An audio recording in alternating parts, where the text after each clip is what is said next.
All right, because I was quite in that class. All right, so well, of course, I learned a lot as usual from. So I'll just emphasize some of the things that coming up maybe that I need to start executing. Providing a wash-up space for the cleaners. You know, we don't have that. Even most of the places I've worked, we never used to provide that for cleaners. You know, Very good. we just provide changing room for them. You know, Yes, but I think the cleaning up is, I think it's very important. It's labor intensive. Work is labor intensive. Sweat, and then they stay around the long clock. time. Yes, fantastic. You know. Most of the places I've worked, they resume before us and they close after us. Closing out. You see, You know. So I think that is very important. All right. Thank you. I'm happy that you got that from here, Lucy.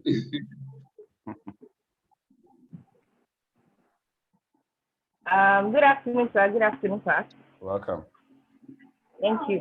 My take home from the last class. Well, before now, I used to think when they talk about cleaning of facilities, you just go there, you clean, and you get out.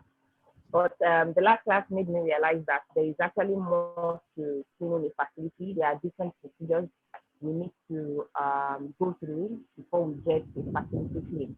And most importantly, I learned more about how to handle chemicals when cleaning.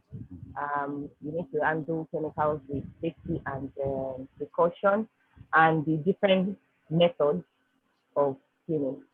So that was my takeaway from the last class. All right, fantastic. Thank you. That was good. James, let's hear from you, please. Cleaning. My take from the last. Good evening, class. Sorry. Good evening. Welcome. In fact, it was an interesting class. You know, we know about cleaning already, but it made us to go deep into cleaning. There are some things that we need to know about cleaning, the steps to take, how to go about it. Then the tasking as well. They teach us how to task those involved and how to go about it and how we could engage teamwork to get a better result.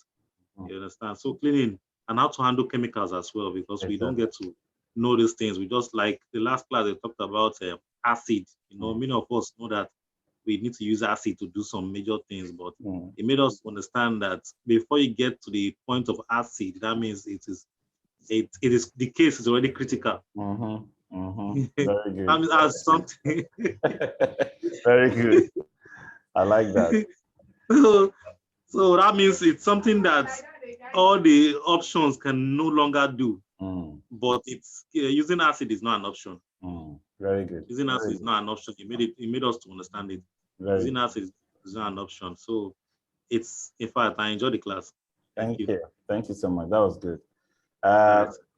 Daniel, let's hear from you. Take away from the last class, the cleaning class. Evening, sir. Good evening, class. Okay. You know, my takeaway was I don't know whether someone has said that that is the mode of operation. That is we call it a top to bottom approach. Okay, very good. Yeah, top to bottom approach. Very good. You know, when it comes to maintenance and all that. Okay. And it's also applicable to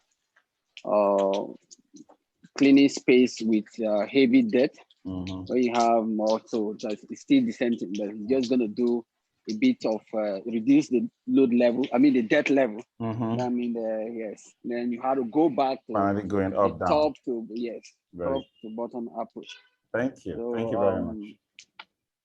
So there's so many that I was taking away from that actually land. One is fine. One is fine. One is fine to share. Thank you. Thank you so much. Theodora, let's hear from you, please. Yeah, my takeaway is the stuff about acid one, and then the stuff about the air freshener. That when you use when the place is clean, you don't need air freshener. Your air freshener is not making the place any cleaner, but it's adding more complication to the debt that you already have. Thank you. Yes. Thank you very much. That was very good. Olayemi, are you in class? David, Adeleye. Leslie. Aha, Adeleye, go ahead. Take the mic. Hello, sir. Hello, everybody. Good evening. My takeaway from the last class was quite a lot. But I think what I took away, unfortunately, was not from the topic, but was the list of things that one should do when moving into a new facilities. Those 9 listed items were like the cherry on the cake for me last week. I mean, on Thursday, sir. Thank you.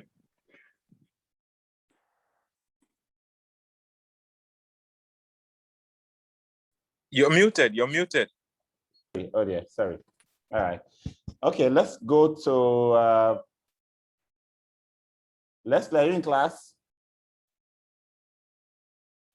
David, you seem to be somewhere protesting, right? If they catch you. Is he there? David, are you ready to speak? Liam, please go ahead. Yeah, good afternoon, everybody. Good afternoon. Yeah, last class was okay. very revealing one, and part of what I learned was that when you are perceiving a hold up, it means that you're actually ingesting some particles from that particular agent that you are smelling. So it's like it's reaching you from where you are. Yes. So, and that the essence of cleaning is to bring about the freshness, which should be the purpose of the cleaning. That at the end of the cleaning, all the odor and whatever is causing it should be removed. And also, you spoke about non-organic particles, chemicals. That actually, what's normally cause odor normally organic in nature, organic nature, yes. Mostly organic, yes. Yeah, mostly organic. Yes. And when we are having other kind of cleaning agents, like air freshener or whatever that are not of organic nature, they tend to have an effect in the body. Yes, definitely. Either in the short run or in the long run, and we should. Very good.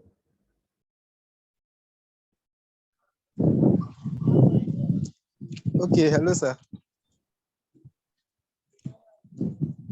To use them just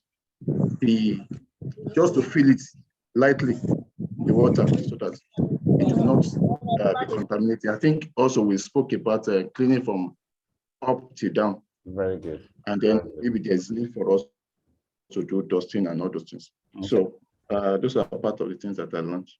Okay, very good. Very good. And something else to add to that is the fact that dusting to this class is not to blow that into the air, it's to wipe and contain, right? So all of those feather type dusting is not recommended. All right, so let me hear from Moritala. Please go ahead, let's hear from you. David, I'll come to you if you're still there. I saw David a while ago. Good evening. Good evening. Yeah, my takeaway from last class was color coding in cleaning. There are some, as a facility manager, there are some colors used for different areas like green, used in food processing areas and all that. Then also, just like you mentioned, dusting, it shouldn't be just to blow dust into the air. You should wipe. Then also the use of acid. And in no way should you use acid for your cleaning.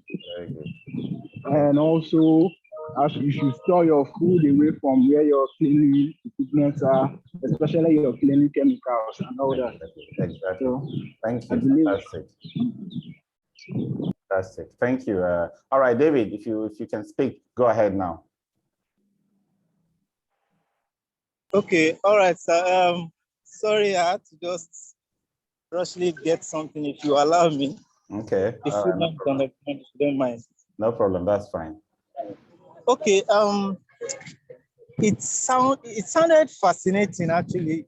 I think one or two persons have talked about it, that yes, I know that when an environment is clean, it will not smell. But the kind of, I've never thought of it that you don't really have to use air freshener, because I never imagined also that air freshener could be something of a problem. And I'm just hearing that for the first time, and I think I've held that with my left hand, and it's, you made the cleaning thing. Before now, I've always seen cleaning as, okay, the cleaner comes in, he cleans and then he goes, but there is like a new dimension to it.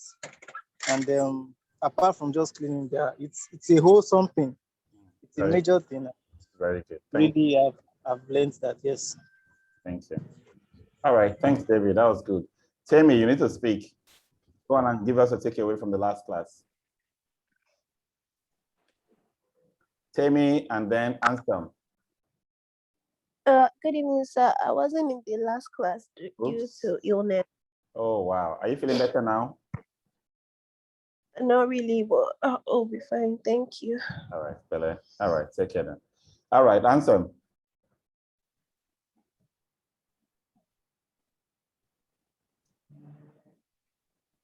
Ansem, Fatima, Chinyere cannot speak today. She's so far away. I don't know if she wants to speak from there, but I'm going to take Ansem and Fatima and Ramoni, those three. I can. Oh, Chinyere, you can speak. Okay, fantastic. Please give us a takeaway then. Go ahead. Somebody said, just like somebody said, so very different for me, because particularly the aspect of training in the smell. When you talked about the personal hygiene of those cleaners, yeah, it really, because most times you see cleaners like the cleaning aspect is and then sometimes you don't do it right, and then you call them somebody, sweaty smell, and it's so nauseating that it actually stops me from even calling them to come and do something for me. Exactly. When I can them. So, and then you talked about the reason why we should train them and the aspects that we should train them on. Fantastic. I had always assumed that cleaning, everybody can take it home and take it or something. And also learned that cannot use ordinary, we shouldn't use ordinary, this our local sleep. That's another thing I also learned at the last class. So it was a training aspect that really touched me. Excellent. I learned a lot from that aspect. Yes, thank you. Excellent. Thank you. Thank you so much. And for FMC, you can't relegate cleaning again after this class.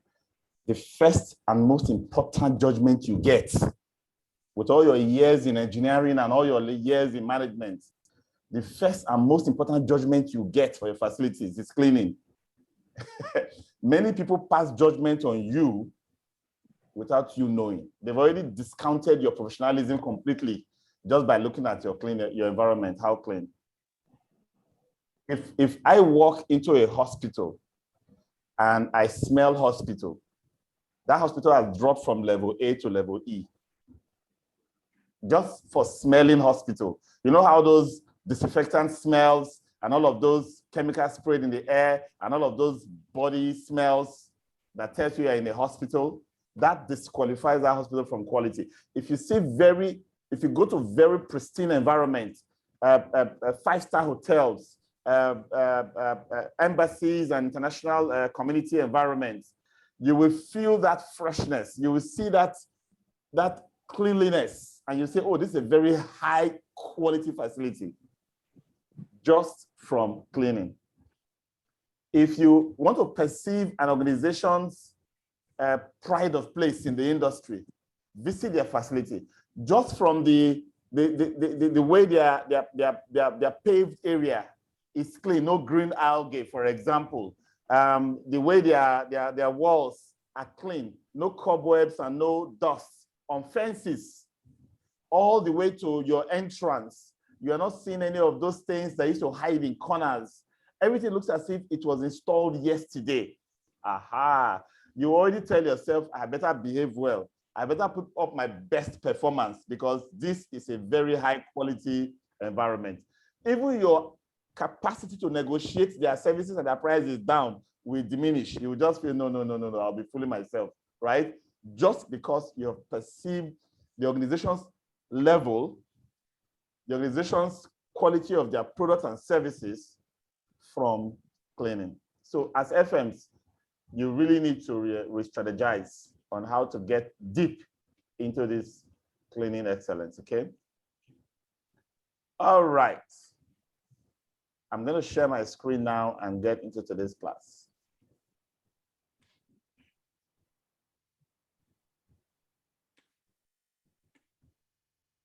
But first, I'm going to take a 2-minute break and then I'll get into the class proper, okay?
Okay, I believe you see my screen now.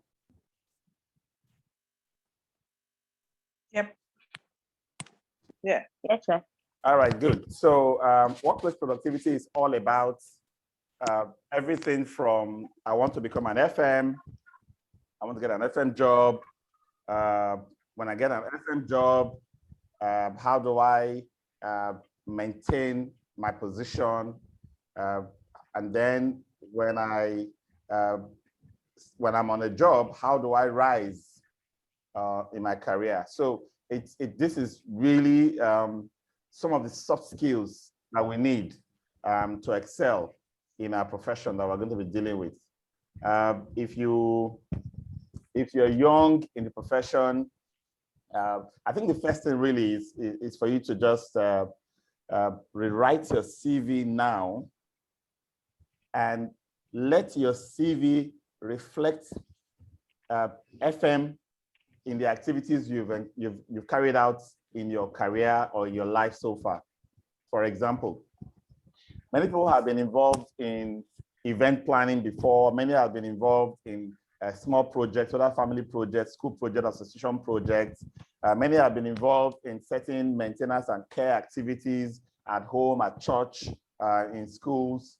Many have been involved in, different things that speaks to various aspects of facility management, which is a multidisciplinary profession. When you put those things in your CV before now, maybe when you're looking for a job as a receptionist, as a project manager, procurement officer, admin officer, you could write them differently. If you're placing yourself as an FM, you need to reward those same activities and experiences using FM-related terminologies. All right? That also includes whatever positions or titles you called yourself in the past in those roles. Reward them to make them look more facility management-like. That's the first thing. And then get involved with FM community. Many people are in facility management today for many years, and they've not been involved with the community. They are lost. They are lost to the facility management world in Nigeria. When their names are mentioned, you really can't link them. You really can't link them to FM. They will sound strange to the community.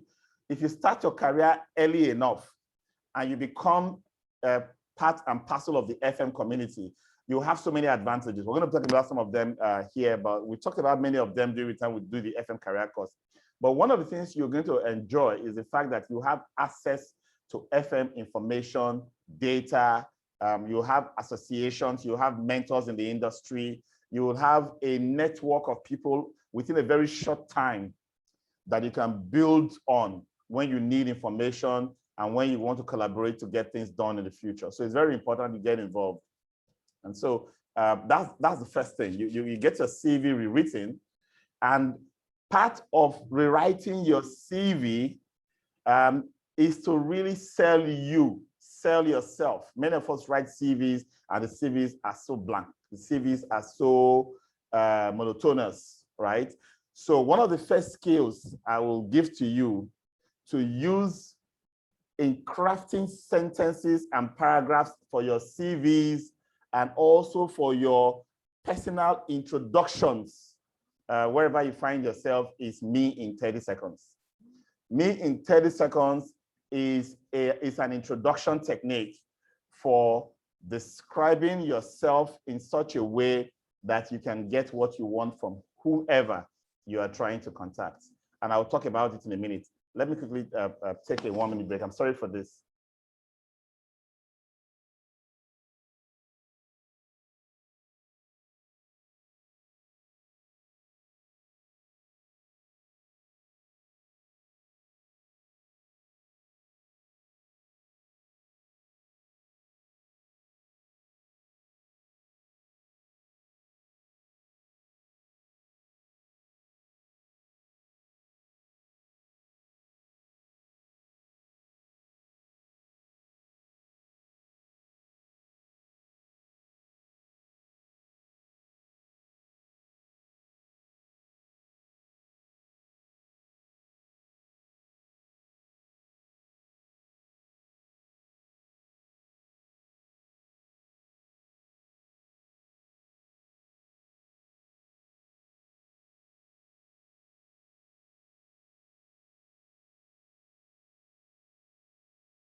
Sorry, guys. I don't know if I mentioned the other day that I still didn't know how to forward my calls.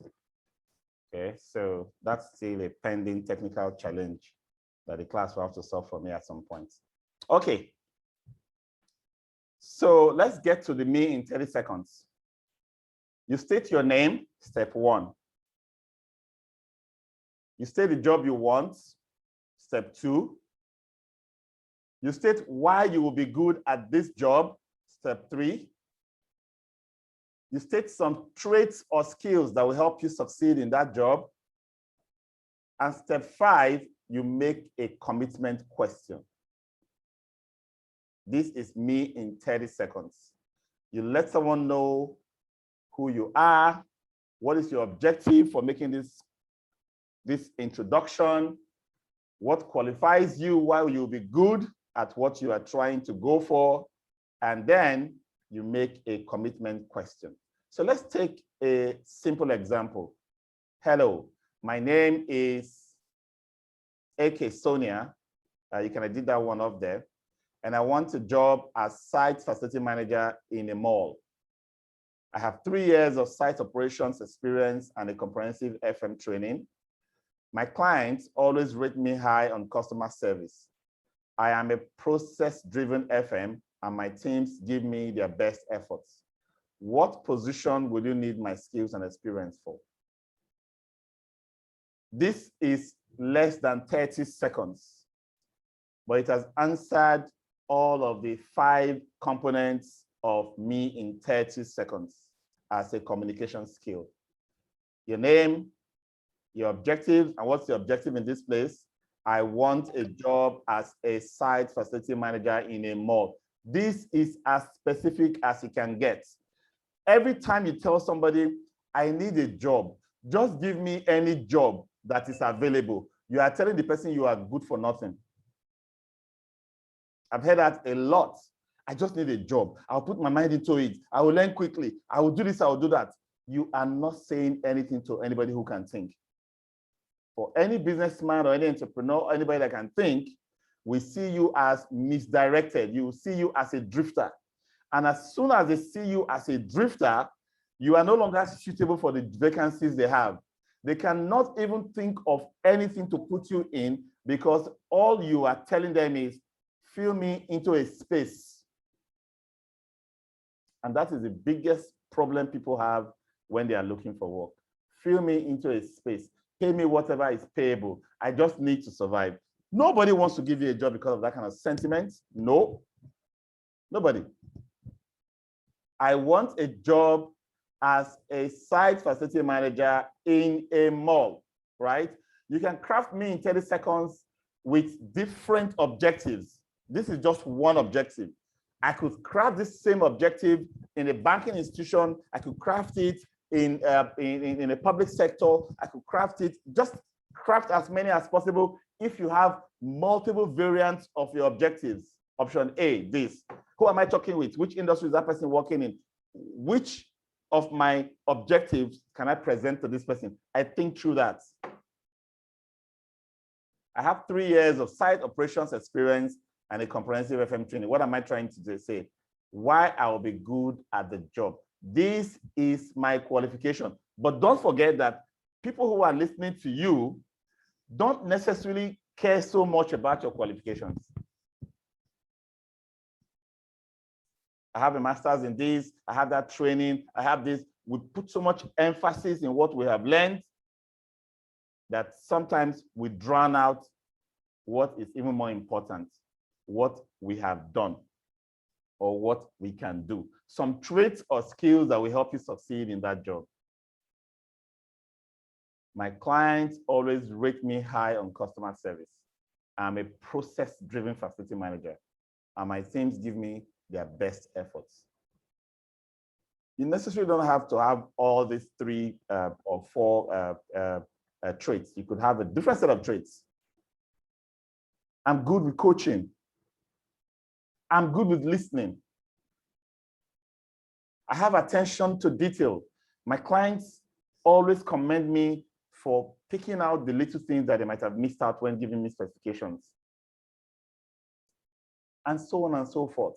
You need to put down a set of traits that will make you successful in this job. And I dare say, anytime you are crafting your main 30 seconds, think about the organization and the person you're going to be presenting to. There may be some things about them that will help you, that will give you some insights to help you decide what traits to put forward for this particular individual or organization. So don't ignore that.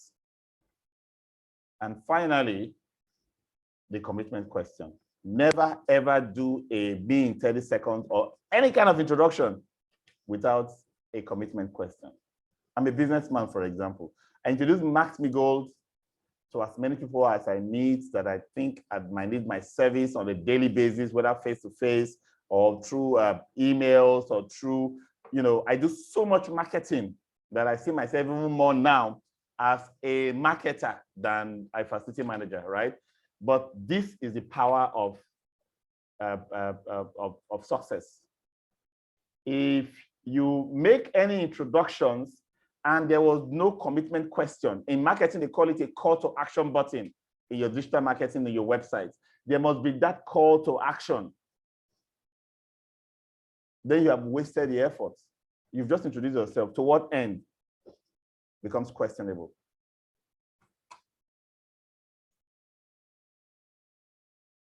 All right, skill number 2, your power statements. Your power statements. How do you use your power statements?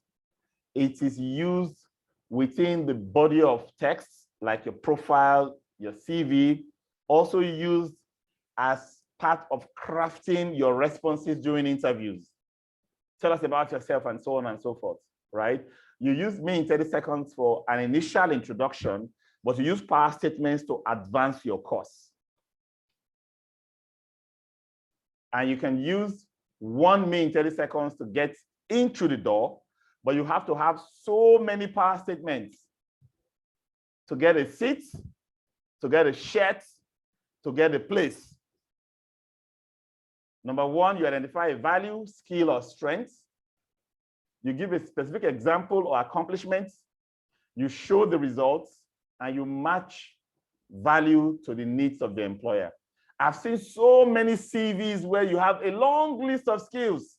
Oh, I am this, I have high emotional intelligence, I am punctual, I'm this and that. And you just write that there and leave it there. Every time you mention your skill in your CV, every time you mention your skill or capability when you're filling the unemployment form, every time you mention your skill or something positive about you when you are facing an interview, a board, remember power statement. Don't drop one line and leave it there. Those are called cliches. Nobody wants to care about your cliches. One-line statements are cliches. Oh, he says he's a very good marketer. He's good at talking with people. And so does everyone else that have come in here. So there's no big deal, right? But if you give a specific example or accomplishments, you show results, you match value to the needs of the employer, you have nailed it. No employer will take it for granted. I usually end my interviews, even if I have many people in the queue, when somebody uses power statement powerfully. I'm a creative and results-oriented.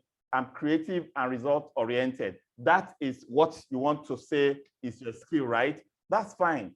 I've heard that from a million people. But go on. For example, at Max-Migold Limited, I created a new marketing plan and brochure that directly increased monthly sales by 50%. I'm confident I can help to improve your company sales in the same way. Come on. And creative and results-oriented meant nothing. But by the time you got through this end with specific example of accomplishments that show that you were creative and results-oriented, and then a commitment to use that skill for me, you are my candidate immediately. I have sent people on interviews, and people have come back to me to say, Mr. Paul, I don't understand. People that are going through your training, some of them don't really know anything. I said they know because they passed my exam, they did all my assessments, they've listened to all the classes over and over, they know. What then is the problem? This is what I'm telling you is the problem. These soft skills I'm going to deal with today. That's why when I said at the beginning of this class, this is one of the most important classes you will have, because this is what helps you convert all of that technical skills and other skills you've been learning into value, into something that give you a fast return as you're stepping in and stepping forward. Whether it's an interview for promotion, interview for a new job, whatever you get a chance to say, I can do this, I am skilled at this. Use the power statement powerfully all the time. Now, you see, some people think that you went for an interview and somebody was able to talk very well, negotiate well, got a job and got a good deal, and you couldn't get, oh, well, that person talks well, that's why they just bamboozled them and blah, blah, blah. Every good talker rehearses. Every good talker thinks through. Every good talker makes notes, learns what they will say before they can be articulate. While it may be possible to practice in the early part of your life through secondary school and primary school debates and all of that essay writing period, you have earned yourself the skill to almost become automatic later in life. If you've never, ever at any point in time taken time to articulate your thoughts, to make notes, to learn and rehearse what you will say, you will never become articulate. There's no magic to it. And that's why I'm giving you this as a guideline, a small tool. Break it down, use it. Remember, me in 30 seconds and power statements as your key productivity tools as you move forward from here. So you're looking for work, right? Or you're in a job and you think, oh, this 100K is not enough. I want to earn 200. I want to earn 500. It's not my mate that are there. Did they come from the sky? You know, I don't know. We're not all humans. Let me also go and try my hand on big things, right? It's fine. But where are you looking?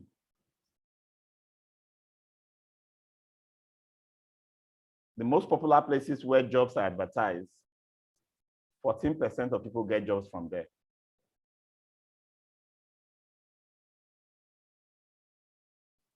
Job placements, 27%, but 21% get jobs from there. Personal contacts with companies, 3%, and this is low because many of the jobs that we contact companies for were not even advertised. I have employed in my career so far, nothing less than 200, 300 people. Personally made decisions about how to employ people. And I can tell you that more than half of that number came in not because I put out a vacancy, not because of an advertisement. It was because there was a connection. It was because there was a meeting of professional value from an individual and a gap in the team. Many of the times, the interviews were done one interview with one person, and the job was clinched. In some cases, because of that person's set of skills that you really want, we have ended up creating advertisements that allowed more people to come in to compete for that slot. That person may win, that person may not win it, but in many cases, that person wins it. But what am I saying in essence? 3% look in that area, personal contacts, and 30% of jobs are gotten. Word of mouth, if you add that, it's another 5%. And if you add the two outcomes from personal contacts and word of mouth, you will find that there are 65% of jobs you get from being able to approach the right person personally or approach the right person through someone else. So use your connections, use your networks. If your network is very small, because you have chosen to keep it small, not associated with people or not becoming seen in your community or becoming part of professional bodies and associations, then I'm sorry, that is how your pay grade and your level in profession will also remain small. There are people that because of their active participation in public forum and events in the association, they get noticed by MD CEOs who call them up or become familiar with them to the point that when their name shows up in an interview shortlist, they are already favored. So don't shortchange yourself. It's called the hidden job market. Many jobs are not advertised. It's just there. So you need to know how to find the right job, whether you are in a job today or not. And let me tell you something, this is no longer a secret. Everybody that has passed through the FM Mastercraft in the last 4 years, they have been doing on the average 12 to 18 months max on any job. It's been crazy. It's been crazy. Guys have been moving from jobs of 150 to 250 250 to 400, just like that. You know why? I really can't blame them. The economy does not have a steady flow of professionals. Our own rate of training professionals and putting them in the market is also limited by the level of publicity that we have. So we encourage you, push the FM Mastercraft out as deeply, as widely as you can so that more people can get involved. Because everybody gets elevated by this process, okay? So become someone who is valuable, who knows how to get things done. Once you know how to get things done, also know how to market yourself. If you are the best in your profession and you don't know how to market yourself, I'm sorry, you will earn very little from your profession. That's the reality. This is life. This is life.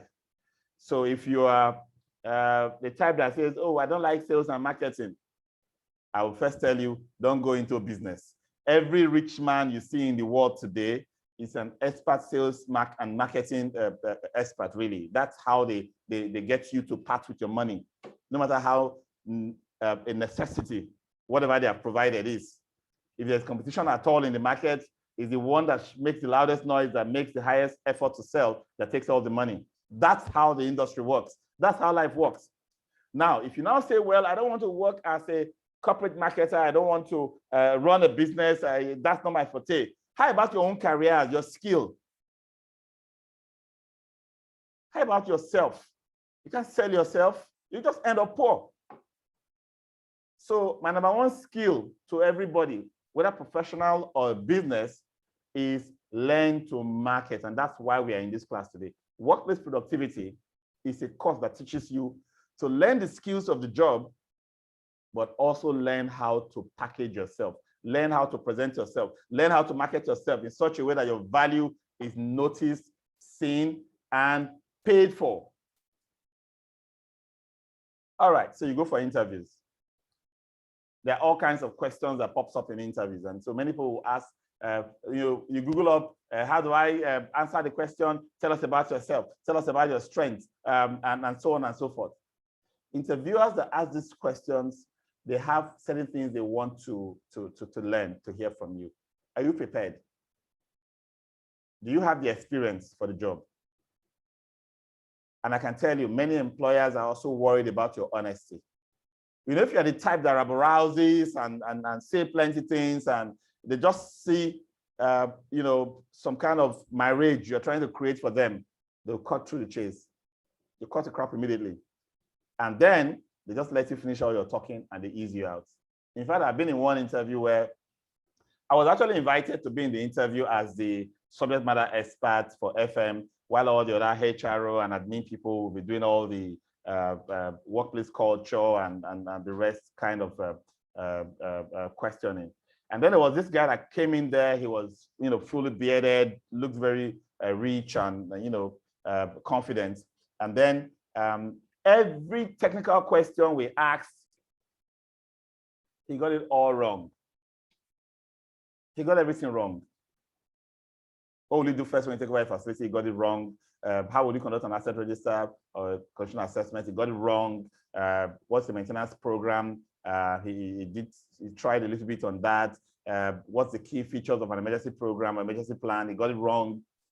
But he said all his wrong answers with so much confidence that when I saw the scores given to him by the other 5 people in that panel, I was in shock. This guy would have easily rated top amongst everybody that came for that interview if I wasn't there. What am I driving at that? You could actually sell yourself into victory with very little technical knowledge. The interviewers want to know. They ask you a question like, you know, describe your last mistake. Have your ideas ever been rejected? They want to know whether you're a persistent person, whether you're consistent. What are your career goals? Is this person focused? Does he have a plan? You know that it's dangerous to employ somebody who doesn't have a plan for his or her life. We don't know that. Many of us don't know. We think that once you tell them, anywhere you drive me towards, that's where I will go. And you've seen the Coming to America story. what do you like? Anything you like, my king, right? So every time you are that kind of person that does not have your own a vision or a plan, you become a distraction to the organization. They don't want you there. Okay. I mean, some organizations will even ask you a question. So I will finish asking you all our questions. What questions do you have for me? You now say, oh, well, I don't have any question for you. What? You don't care. You're not interested. You just don't want to ruffle anything so you can get a job quickly, right?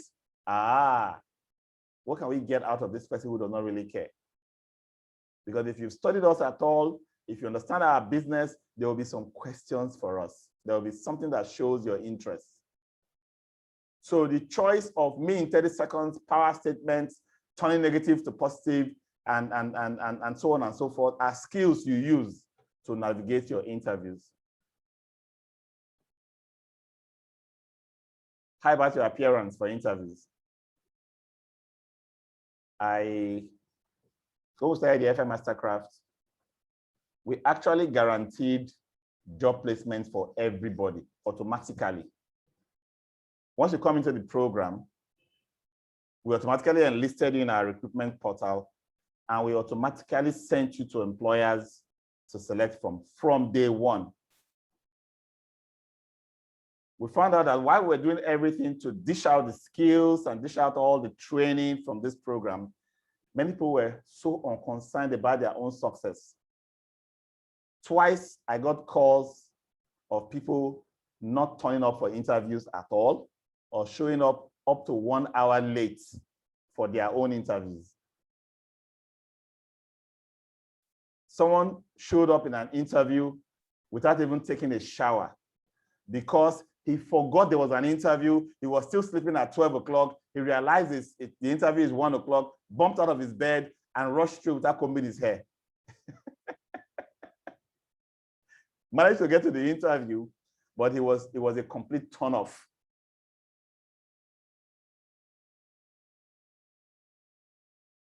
Attitude is key to acing any job, any promotion, any contract. Attitude is key. As a religious person, I would like to start with that first clause. Pray for help and peace. Some of us are often too anxious when approaching that next career move. I mean, it may not have happened to you, but if you've had the opportunity of being in the presence of a minister, a governor, a commissioner, an MD of a very powerful organization to defend a proposal that will have the potential of changing your life or your business, then you will know that anxiety is real.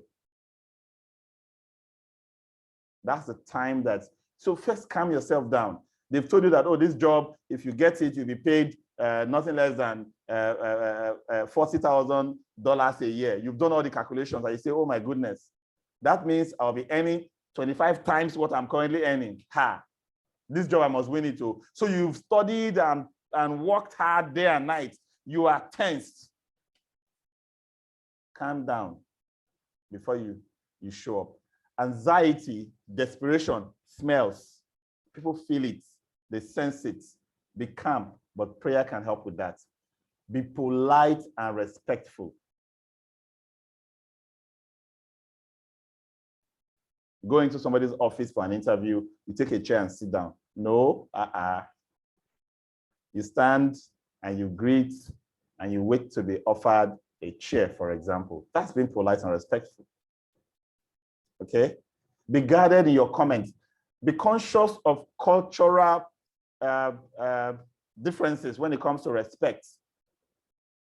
You are a Delta man who doesn't normally have that level of Western respect that we have in Yoruba land. And then you are brought in the presence of some babas who are EDs and directors in a bank in Lagos. And then you go there and start stretching your hand to shake them. Abba, where is this young man from? Already, you have told them that you will not fit into their system. Okay, so be polite and respectful. You can never go for an interview late. You can never be too early for an interview. That's the truth. It's better to be an hour or two early and hang around in a fast food joint around, or you get yourself busy in an eye shot of where you're going to go in for your interview and enter the place like 15 minutes to the time or 30 minutes to the time, depending on their security protocol. Because if you know that security protocol is going to take like 30 minutes to clear you, don't go in there 30 minutes to the time. You go in an hour to the time. Because punctuality for your interviewer is you're being available at the reception 10 to 15 minutes before the time you were given. So you cannot come in and say, oh, well, the security guards, they screened me, they did this, I had to pass through that and pass through that. It took me 40 minutes to get through here. Oh, my friend, I'm sorry. It's like going to the airport and saying the screening people took too much time, the queue was too long, the plane should wait for you. It won't wait for you. Show interest in the company and the interviewer. Interest in the company is paramount. You must study everything about the company. One of the first questions I ask potential employees when they come to work for me is, what do we do in Max-Migold?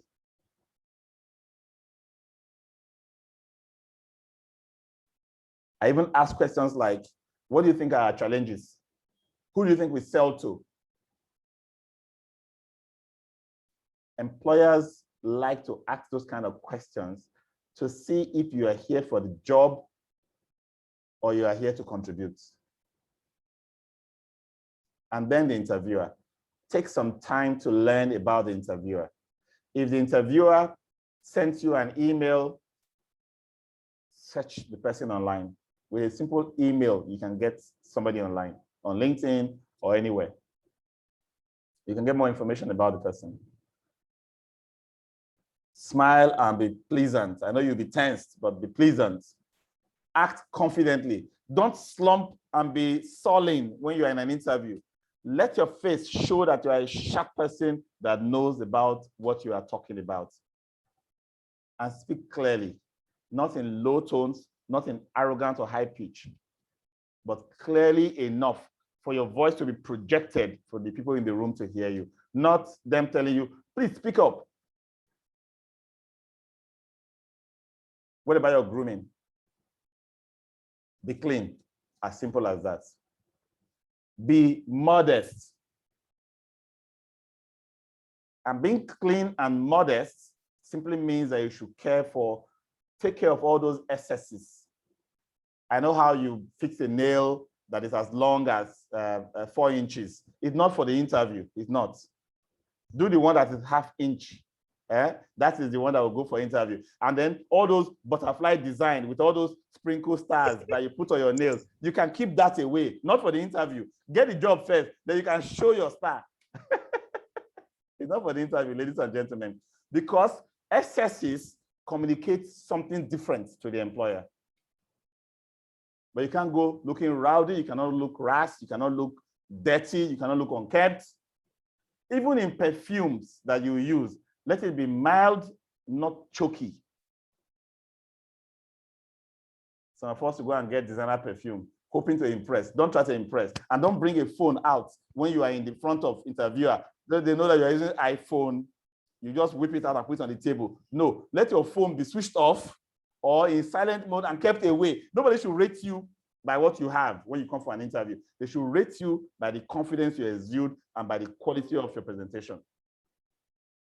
And for those of us guys who like to keep all of those beards that fill up the whole place, trim it. I'm not saying shave up everything smooth. No, no, no, no. You trim it to give it some nice, a sharp look. Let me tell you something about interviews. Some people make up their mind the moment they see you.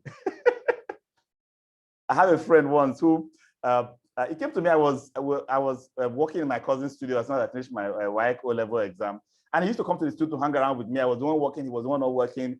And then he came to me one day and said, "Oh, did you see that hotel across the street there? I'm now the manager." And that my friend was really shocked. I said, "Who made you manager in that place? How did you do it?" He says they advertise. They will put a board outside and say, executives required, apply within. So he went in there. He said the day he went in for his interview, the madam just said she just looked at me and she just liked my face. And I said, no, there must be something you said during the interview. He said, no, I don't even remember what I said anything. I just explained myself, told her how I will be able to help those people at the bar do this and that. You know, he just said one or two things. But he said, by the time he sat down for that interview, Madam was already smiling and said, you are the right person for this job. So impression matters. Don't take it away from yourself. And then your dress. Don't overdo it. But please make sure that whatever you are wearing is pressed. Make sure it is pressed. It shouldn't be too expensive. It's not designer. It must be clean and pressed. And then, depending on the kind of job you are going for, you should dress a notch above the level of that job. If it's a suit and tie, if it's a suit and tie job, you're already at the top. So your suit and tie, you will dress for that interview. You can't wear jeans trousers to that interview. If it's a technical jeans type of job, jeans and t-shirt will fly, no wahala. Then dress in shirt and trouser. It's a step up in formality. If it's a shirt and trouser type of job, then dress up in maybe a blazer or a suit without tie, a business casual, I would say, something like that. And for ladies, it's not interviews that you want to impress with your cleavages and your spaghetti arms, and many girls don't know how to manage themselves. They are short to be so short. My friend, even if a man sees you in that interview and you have impressed him that you are loose, he will not give you the job. He will call you back for something else later. If that's what you went for, no worry, you get it. Professional. If they want you for the job, that's what they will give to you. If you came there for something else, that's what you will get.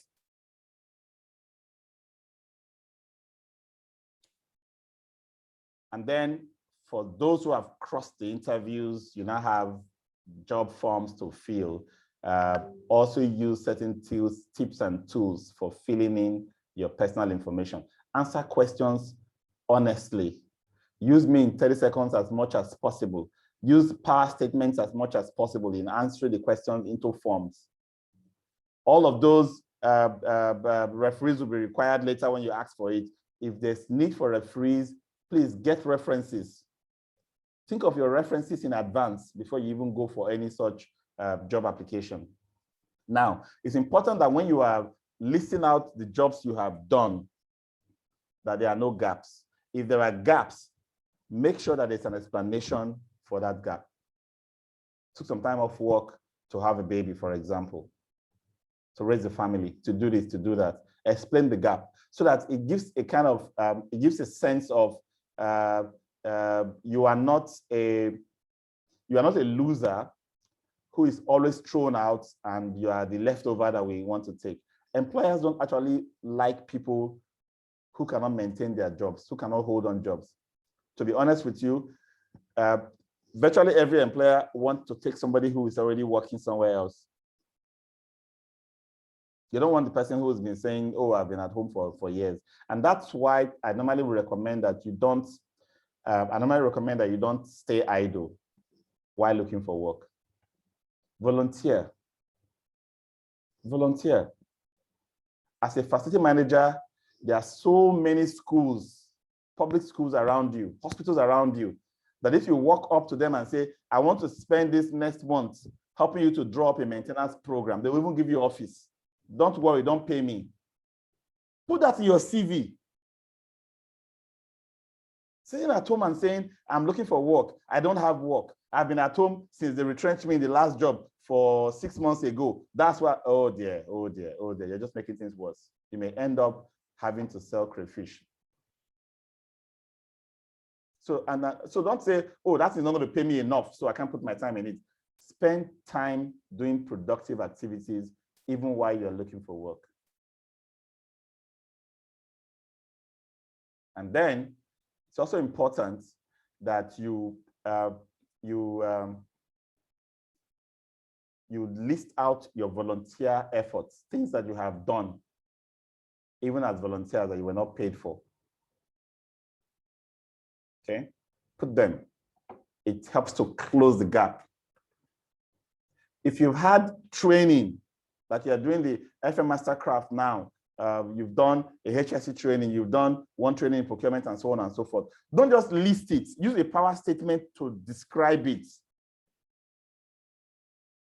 Use a power statement to describe that course.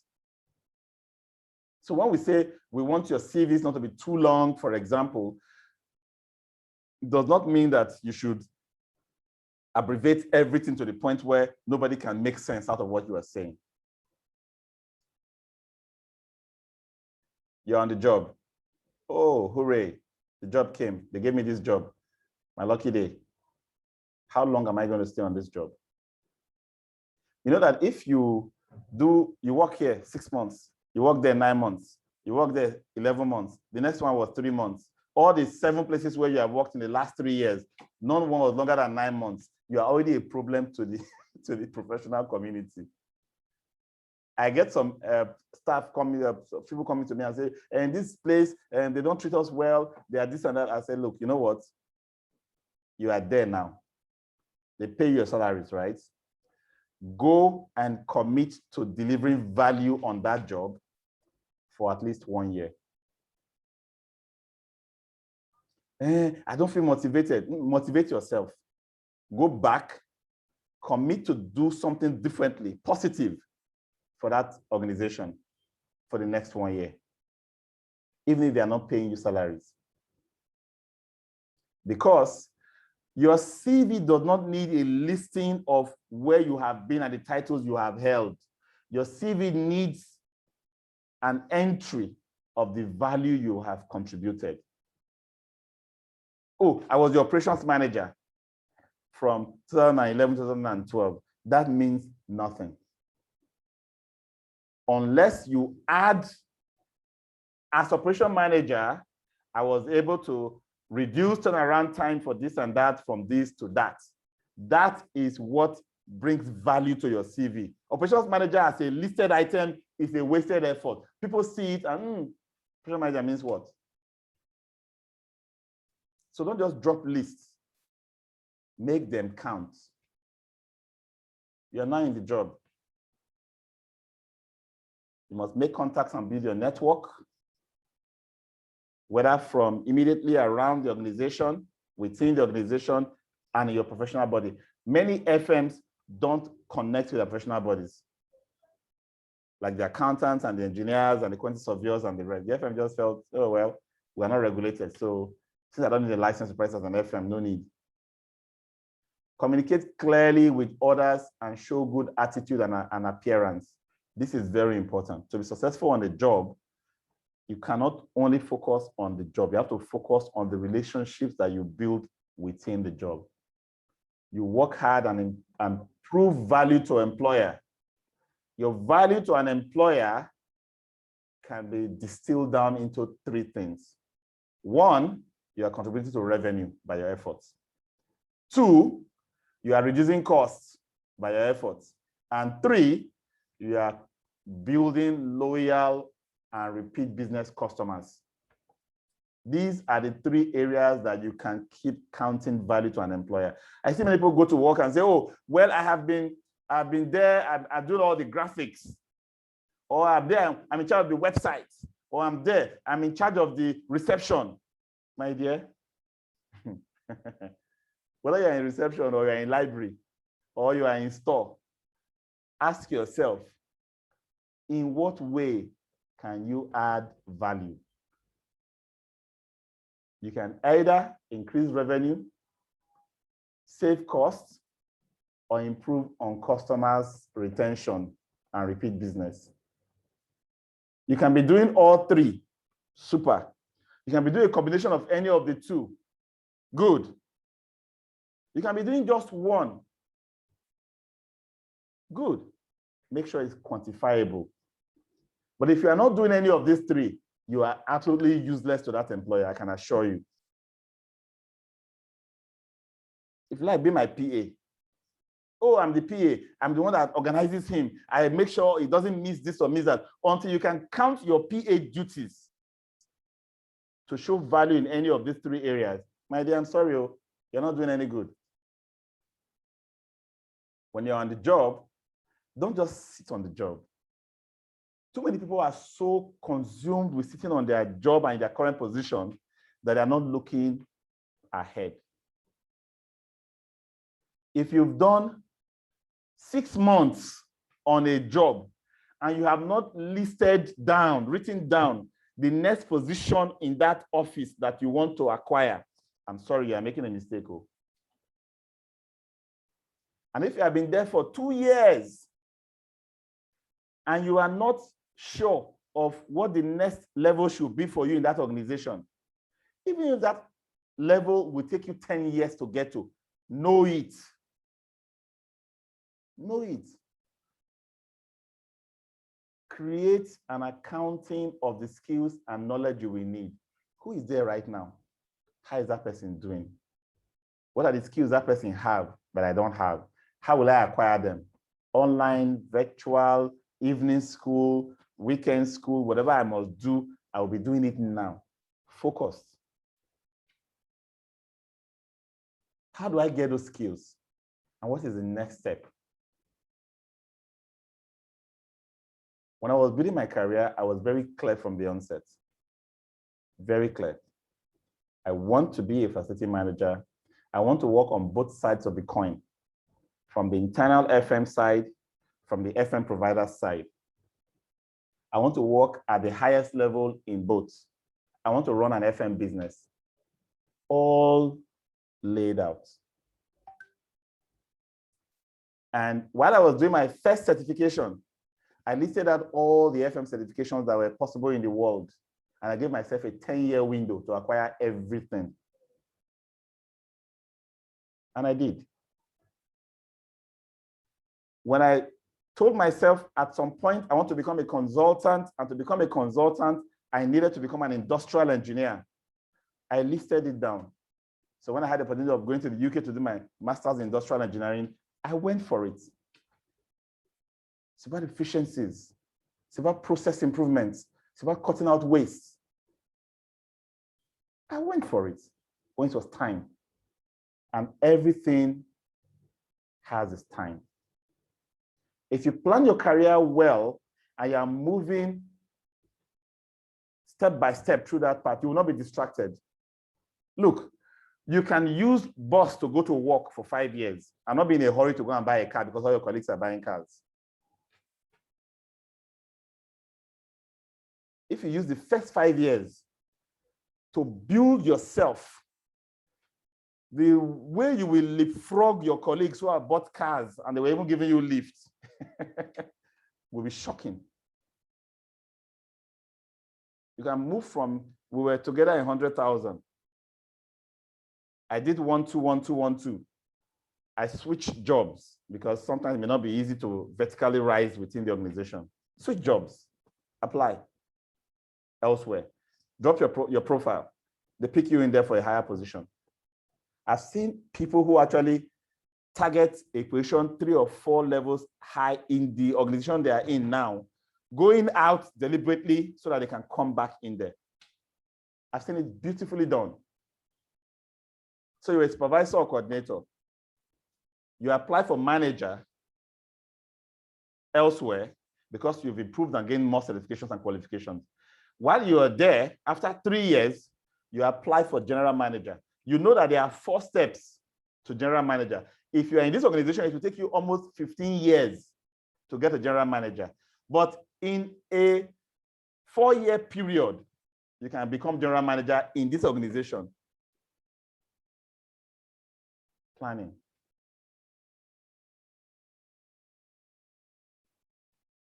Don't ignore technological advancements.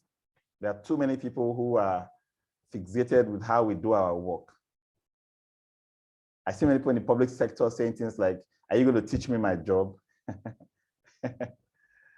And I just laugh because that way that job is being done now is the way it was done 5 years ago, even 10 years ago. Every job that you keep doing the same way for years to come is already putting you at a disadvantage. So you should be the one that advocates for technology adoption for your organization. I'll take a break. and I will come back to more skills in advancing your career. 5 minutes break. Thank you.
Okay, is it 5 minutes yet?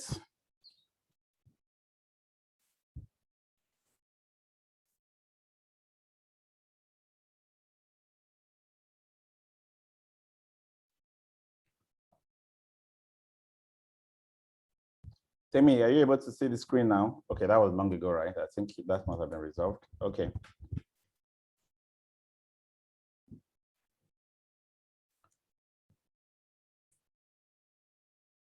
There are two key areas where you can show your skills to analyze and your skills to lead in the work environment after you have taken up a job. And the first one is in report writing. The second one is in communication or presentation skills. We're going to take them one after the other as we wrap up this class. When you write, don't write to impress, write to deliver information. So think about the reader and don't use too much grammar, like they say. So first want to write to impress.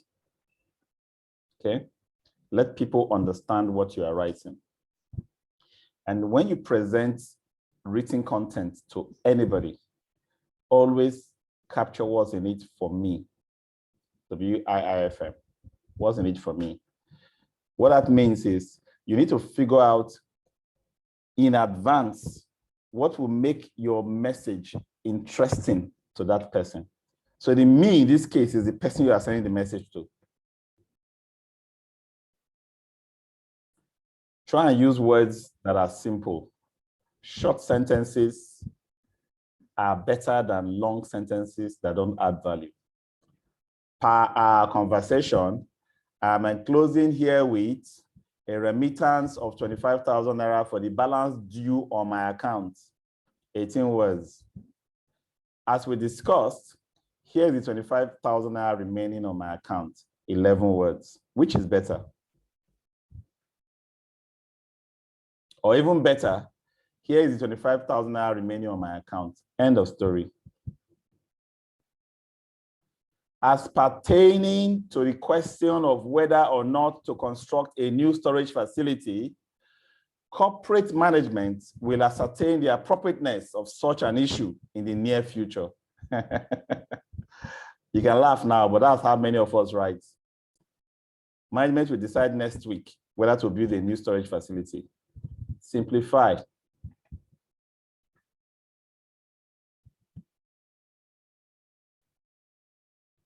So avoid wordy professional phrases. When one word can do it, don't put a phrase in the amount of just for, in order to, just to, due to the fact that, just because, okay? In the event that, if, during the time that, when or while, okay? And then for jargons, use it only when it's necessary.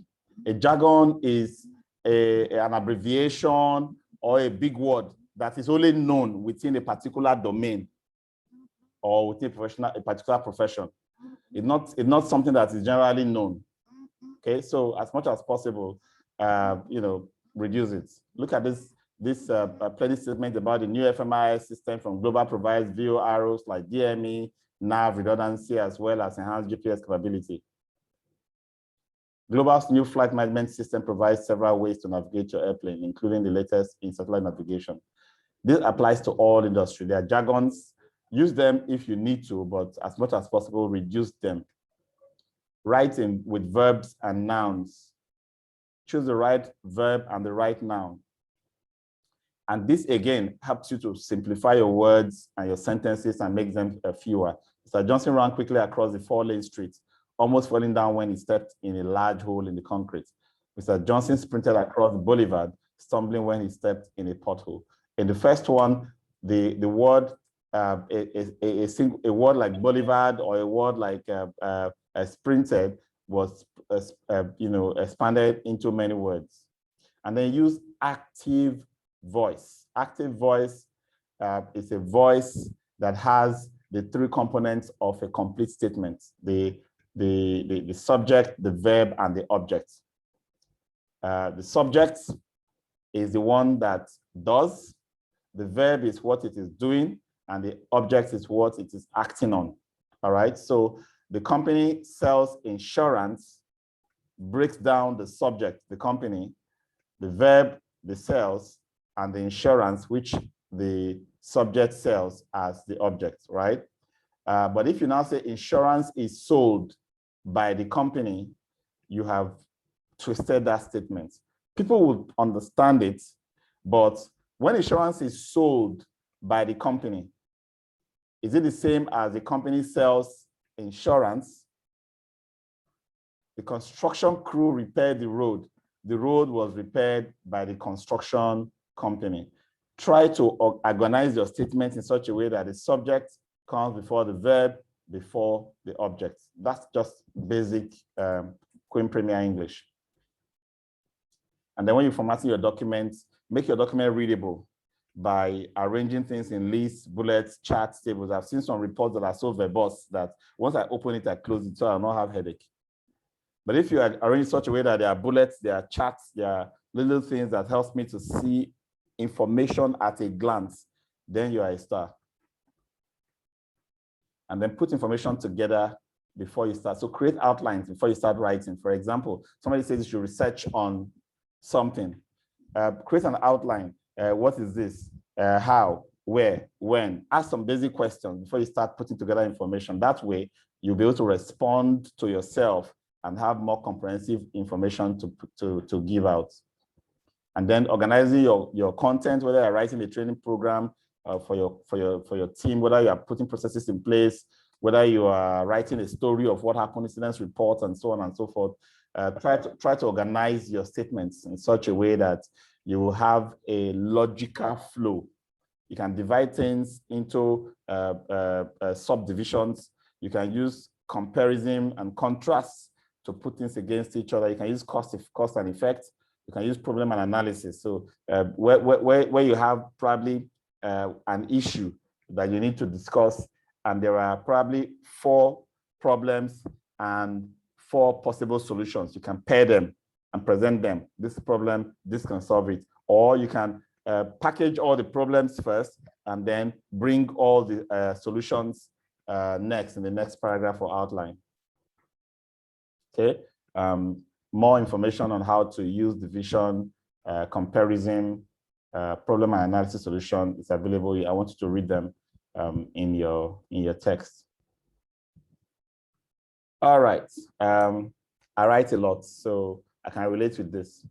If you invite me to come and do an FM framework for your organization today, I probably can start from scratch and put together some hundreds of pages of write-up, right? But it doesn't just flow naturally by sitting down to start writing. No, it starts with drafts of outlines and drafts. It also continues into picking up content from here and there and bundling into what I call my writing dump, and then starting to organize those contents, edit, rewrite, following the outline I've created, and allow your editors to work. Always make sure you have an automatic editor in your laptop. Either the normal editor that comes with Office, if you're using Office system, Office, Microsoft Word, Excel, and the rest, right? There's an editor, use it. Always check with it. If you want to get something like that, Grammarly, you go online and download a free version of Grammarly, sign up for it, and basic corrections will be done for you for free. And then it's also important to write and allow things to cool off, right? So don't wait till the last minute to write and submit, even if it's a report. If you allow your writing to cool off, there's a tendency you will pick up the fault in it the next time you open it. Emails. Many businesses right now depend on emails 24/7. We live our lives inside the inbox. The email is, we can say it's formal, but it's not formal. That's why you still have memos and you still have things that you have to write following a certain format, right? Research says visit or phone call is often better for your image. If you're the type that writes emails for every petty thing in the office. You want to watch your back, somebody wants to watch his back. You're trying to create alibis for yourself here and there. It doesn't help your image. And don't send something that has not been spell checked or edited. Avoid anything that is nearing off color, whether it's blue color, red color, or any other color. I hope you understand what I mean by off color, right? It is not in the email you send such jokes or share such content. And then, especially when you want to get angry at somebody, never ever use emails to express such negative emotions. Never, ever, ever try it. It doesn't tell well of you. You know why? You are recording something that can be referred to in years to come. When you're working in office email, the email belongs to the employer. Emails of 20 years can be accessed. But the day you are knocked off that email, that's your last day in that organization. That's the end of that email for you. Everything you have done inside is now history that the employer can refer to anytime. So you cannot mess with emails. How about the TOE, the TOE, CC, and BCC? TOE means the persons that the email is addressed to. These are the people that should respond. The CC is those who are carbon copied in the email. They are not the direct recipients. They may respond if it is so critical, but in most cases, they are not expected. It's just to inform them. And the blind carbon copy, the BCC, is when you want to hide the email addresses of everybody in a broadcast. You use a BCC. But sometimes in offices, I see situations where you are sending an email to a colleague, you blind copied your boss because you want to report to that colleague. That colleague doesn't know that your boss was copied in the email. You use BCC to play politics in the office. It's not a good practice.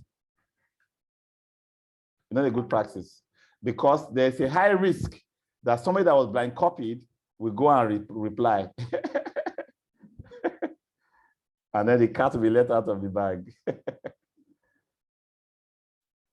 Okay, just a few tips to remove all those idiosyncrasies that go with our language, our ethno-cultural backgrounds, because they affect our writing.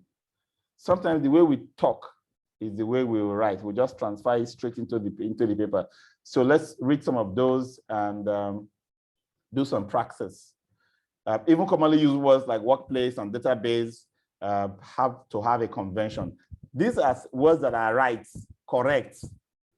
A lot, A-L-O-T, and a lot, A-L-O-T, can be used, but it should not be used interchangeably in the same document. If you're going with a lot, go with it. If you're going with a lot, go with it throughout. That's what this is saying.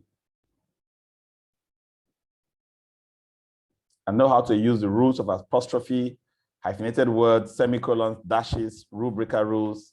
Let me see if I can get a few more for you. The colon is used to mean note what follows.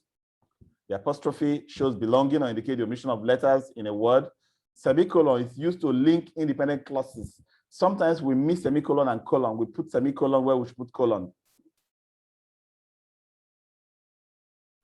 And when you write, usually we finish all the reports and you submit.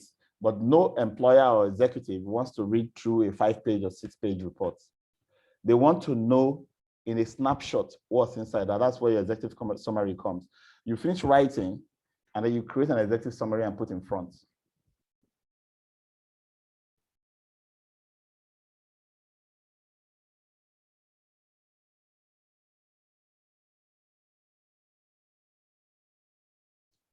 And when writing executive summaries, you're not creating a new content. You're not adding any information. The information is still in the content. You're just basically summarizing it. When you have to write, this aspect has to do with how you plan your writing. Many of us finish the writing the day we are supposed to submit it. And that's usually a problem because it means that you won't have enough time to do all this drafting, proofing, editing, and rewriting. You schedule everything. The oops factor, spelling. See, let's face it, we all have certain words we struggle with when it comes to spelling. Until recently, I struggled with words that have EI, receive, receipts. Is it EI or is it IE? You won't believe how hard that was for me. But it's important that you let your editor help you out. Learn how to spell.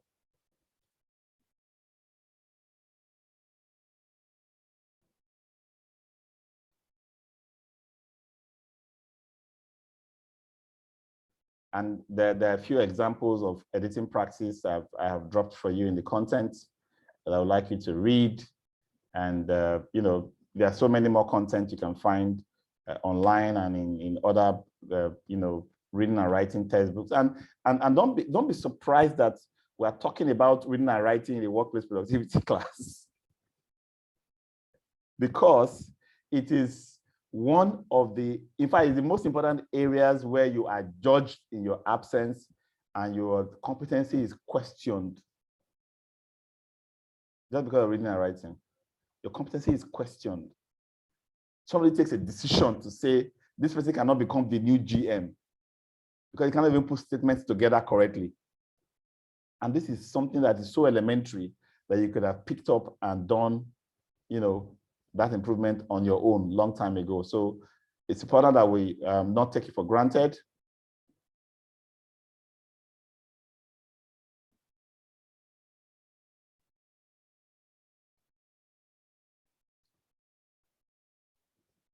I want to go into the issue of meetings. We hold meetings at work.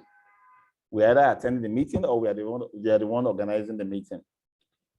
Meetings have been so badly managed in most workplaces that it has become rated as one of the most productivity killers. We waste a lot of time in meetings. If you have to have a meeting, especially as the organizer, you must have an agenda. The agenda must be shared with all the participants. The information in the agenda must be very clear. The dates, the time, the location, and the duration. Not come to meeting at 12 o'clock. I cannot plan after 12 again because I don't know how long that meeting will last. No, 12 to 12:30, 12 to 1, 12 to 2. Please be clear. What is the purpose? And then provide advanced preparation guides to people. It doesn't help for people to come to a meeting only to be surprised by what you are telling them. And you're asking questions that they will have to go back and refer to their files and folders to give you answers. For goodness sake, why didn't you give them that information in advance?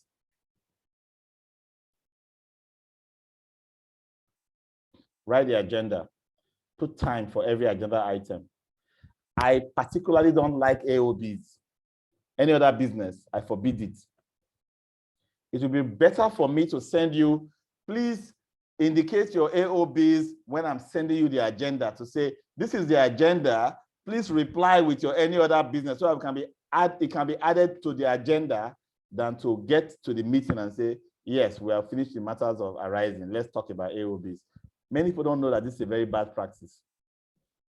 And it's for many good reasons. Some people have an agenda in mind that they want to control the discussion of that agenda item.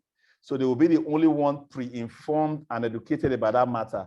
And they want to bring it into a meeting where no one else will have time to process their thoughts or make their decisions correctly.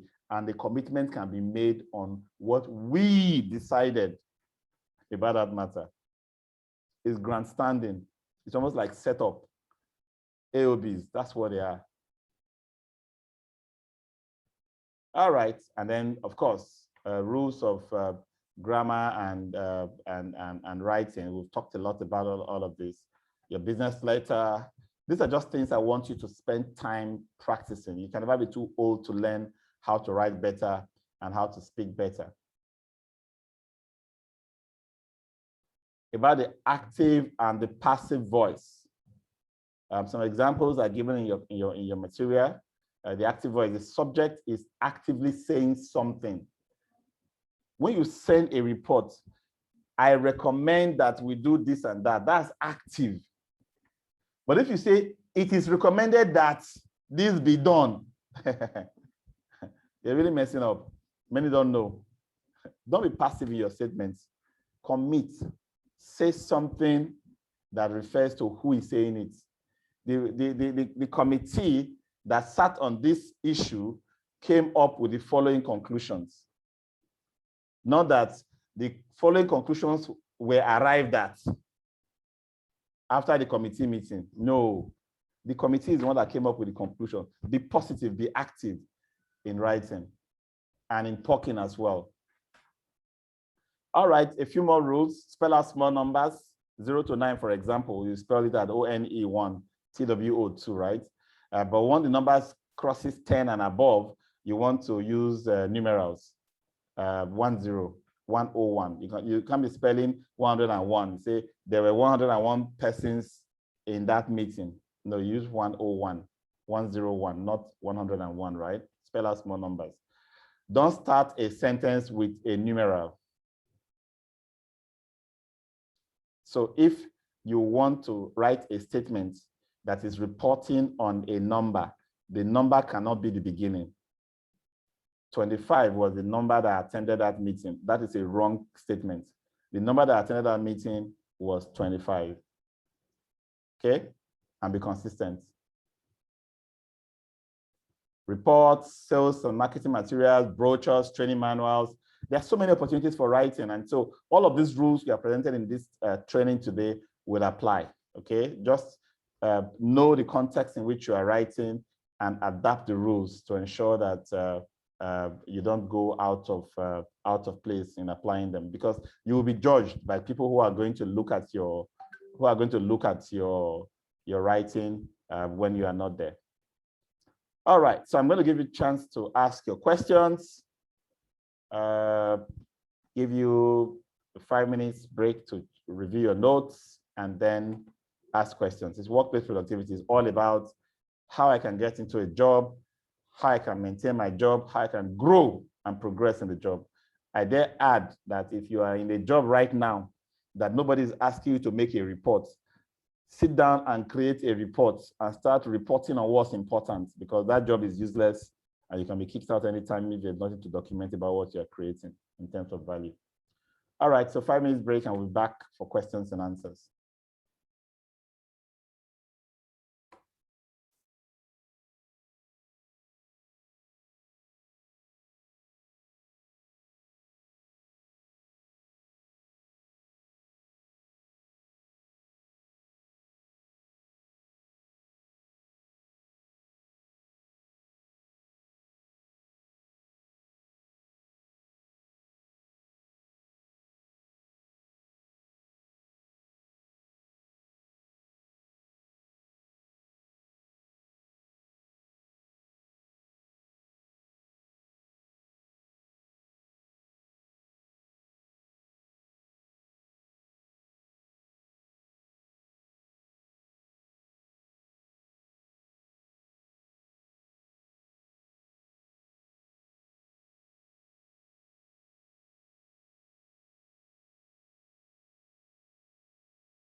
All right.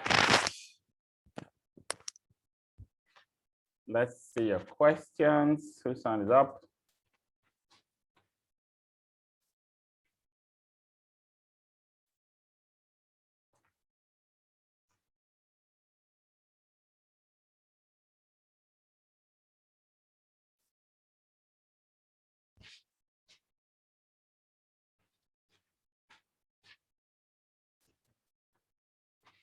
Let's start with James.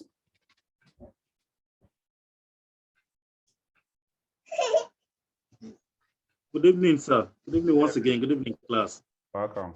Of course, this is an interesting topic. Please, okay, my question is this. Is on report or reporting in facility management. Yes. So as a facility manager, I'd like to know on reporting what there are three folds of this question: what, when, and how to report. Okay. The first, what is to be reported as a facility manager, you know. Secondly, when is this report supposed to be, to be done? That is, I don't know whether it's weekly, daily, or monthly.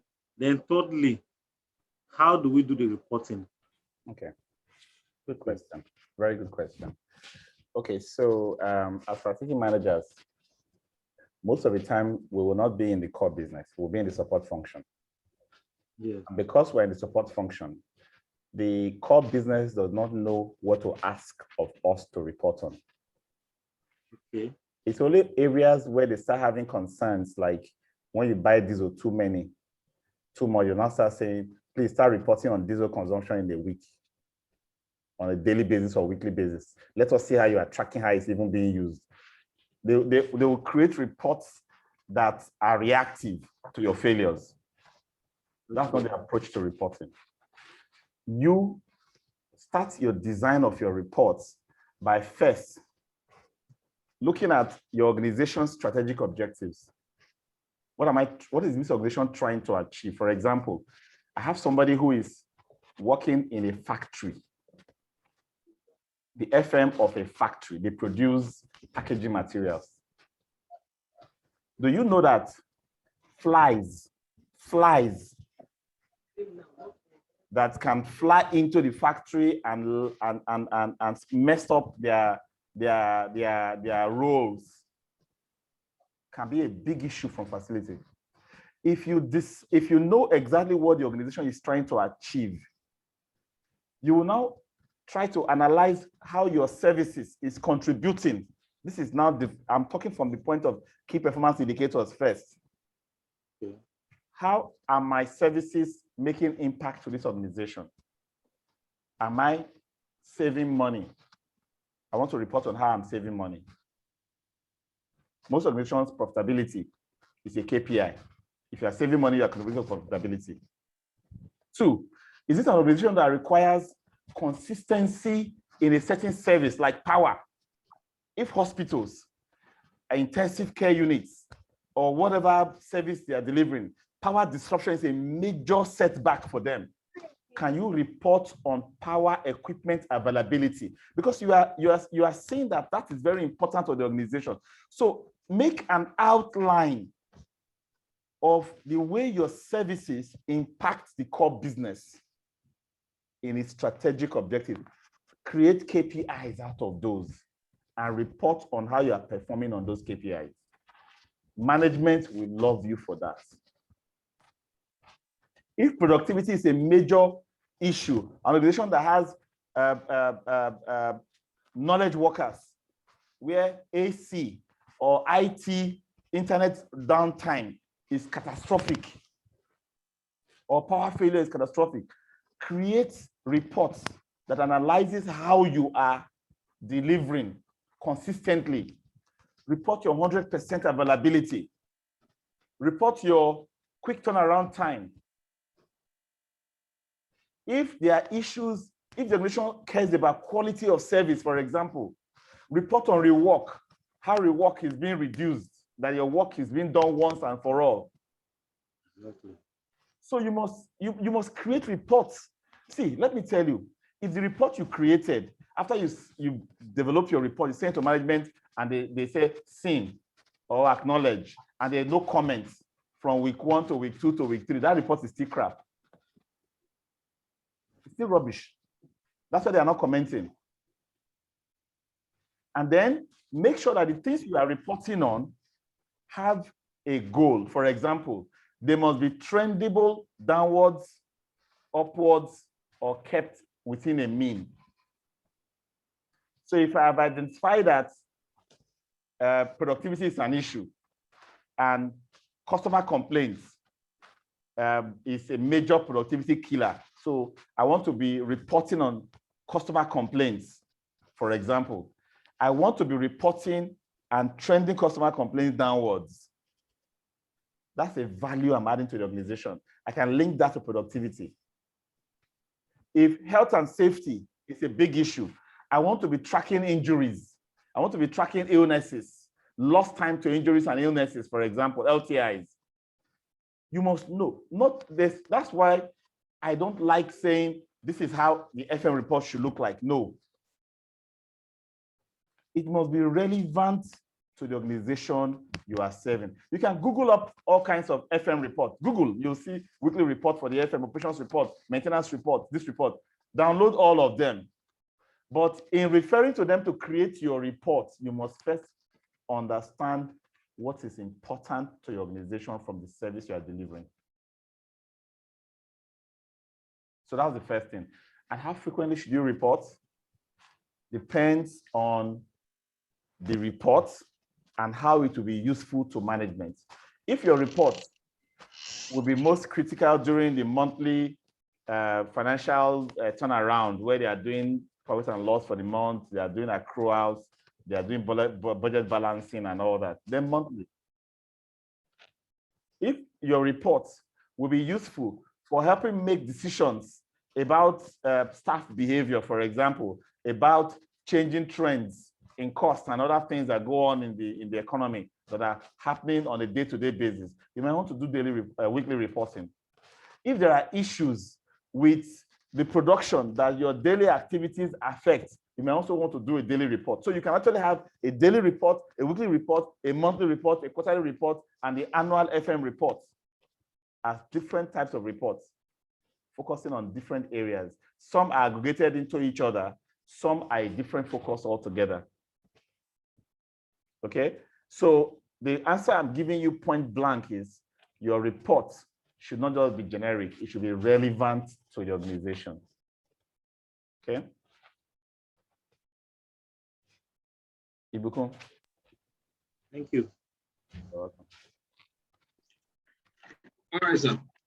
Welcome. Thank you very much for the class. Really blessed. So I just want to, based on some of the things you have shared with us, talking about joining the FM body. You know, we have the FM Nigeria Initiative, we also have the IPMA. Of course, yes, they are all important. I just want to know, if you had to advise, which one do you think should come first? Okay. Should I just stop there? Okay. Because I have about 3 questions here. Don't worry, you ask the others. Let me start with this one. Okay. So every profession has a national body and has other associations within the organization, within the profession. It is basic for you to belong to the national body. And then you cannot add additional professional associations. Sometimes your additional professional association may be bigger in network, might be giving you more value in terms of the people you can reach and the resources you can access. But your national body, belonging to the national body, gives you a proper count of a professional existence in that industry. So you cannot look down on your national body. Okay, that's paramount for every professional. Okay, thanks, sir. Then talking about the me in 30 seconds, I want to clarify it. Where is it supposed to be used? Is it CV or while at the interview? Let me give you a few outlines. One. Okay. When introducing yourself. Okay, when introducing. Or anybody, a random introduction. Number 2, in your CV, you typically have that top line where you call your profile, isn't it? Or your summary. True. Use it there. Okay. So during interviews, also use it. But it is used mostly at top beginning of any activity, a write-up or anything. It's not used mostly inside.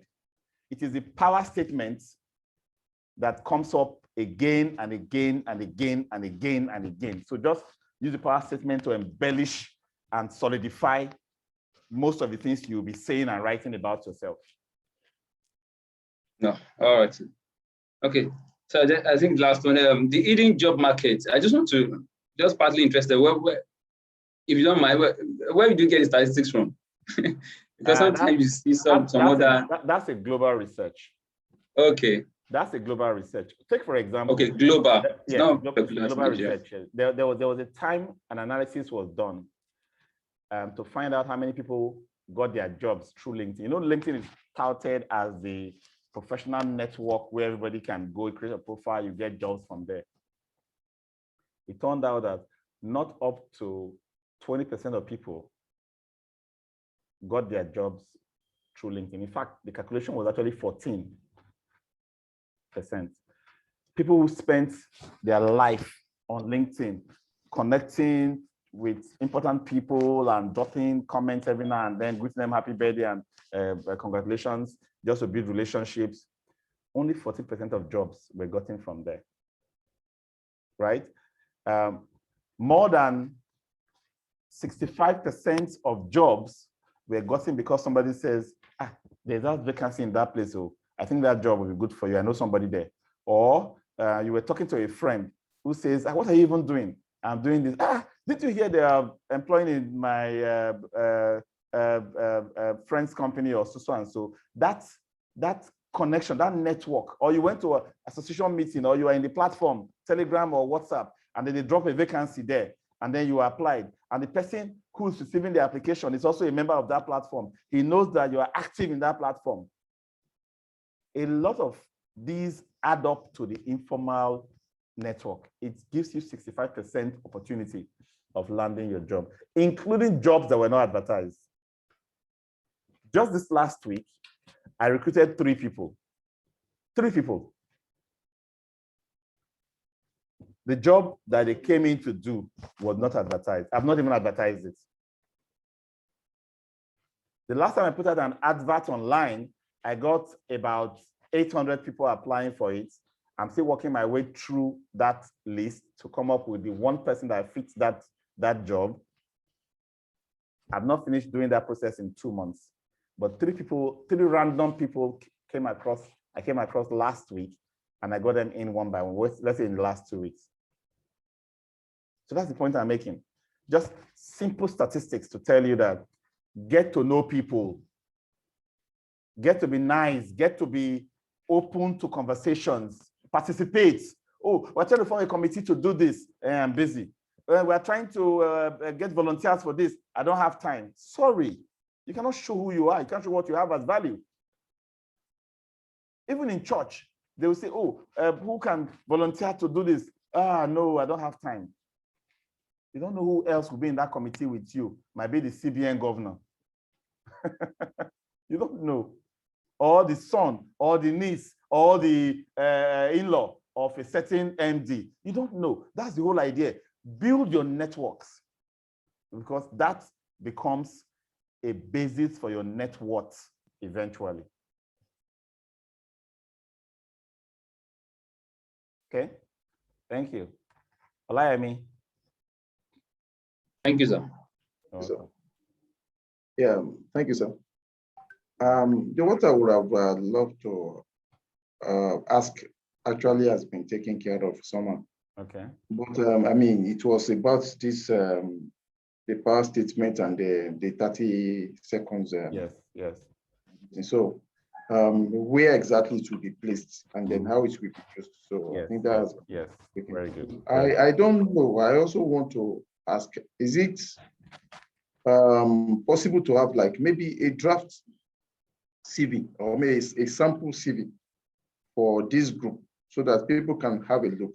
and then maybe something that they can adapt. I usually have an assignment for CVs in this class. Has that assignment be given out? Have you had the assignment to rewrite your CV and submit? I'm not sure. No. No. Okay, that needs to happen now. That assignment is not formal. Please write down. Write down. I like. I think. So what you have cost to? No. It is an assignment that normally comes before class number 10. You know why we do it early? You know why we do it early? Why we do it early is that, okay, I think in this class, somebody even mentioned last week that I just added, I'm going through this training into my CV and I've been getting invitations, right?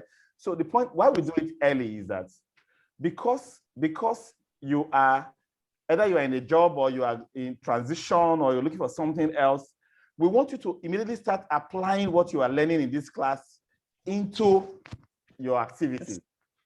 Okay. So that's why we try to do it early, so that immediately you start making that impact. I can't see you ending this class without attending one interview, whether for promotion or for a new job. Please don't do it. Don't. That has to be happening. That has to be happening. So please, this assignment is already overdue. Please take it very seriously.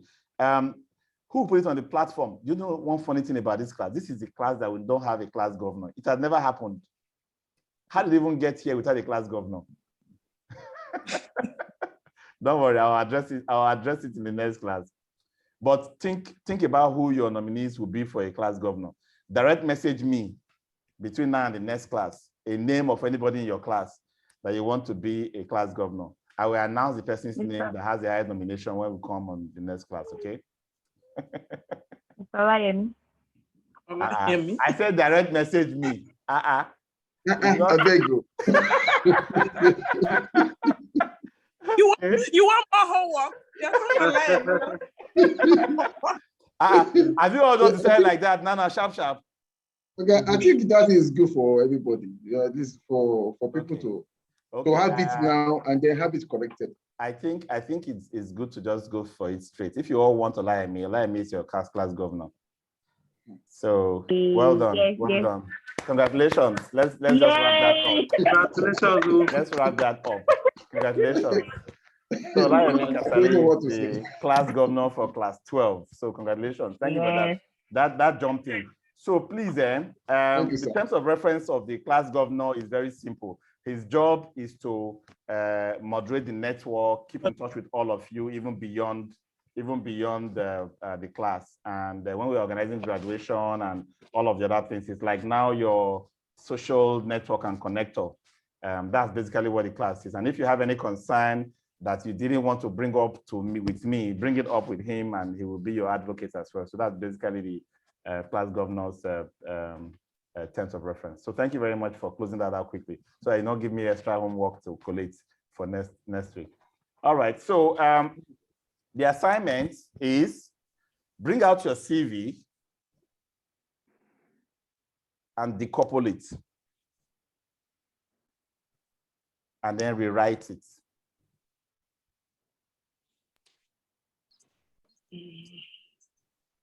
Some of the rules we have gone through in this class, like using me in 30 seconds and power statements, should now come in. The training you've gone through and certificates you've earned, use power statements to describe them, not just line items. Oh, I went to SAP Academy to learn SAP EC 132. Those are all jargons. Please let us know how that will be relevant to the job you are looking for. Okay.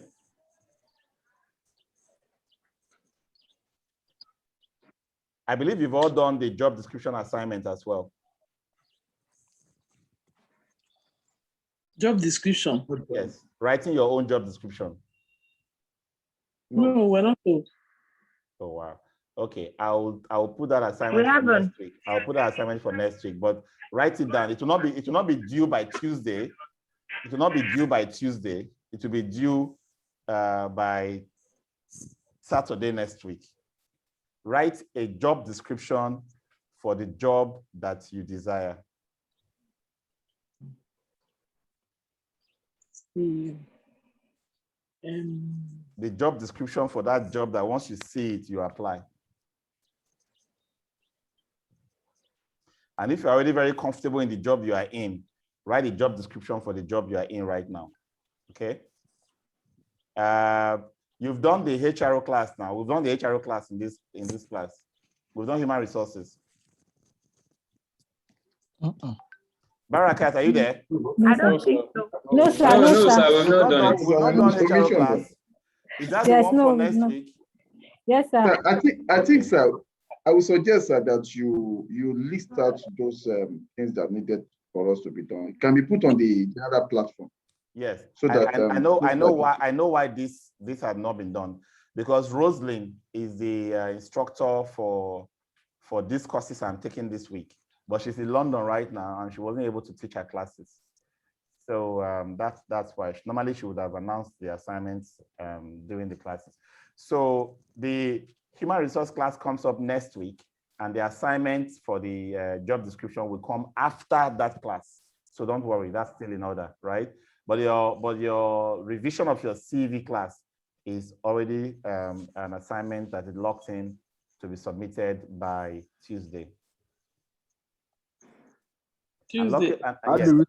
Assignment.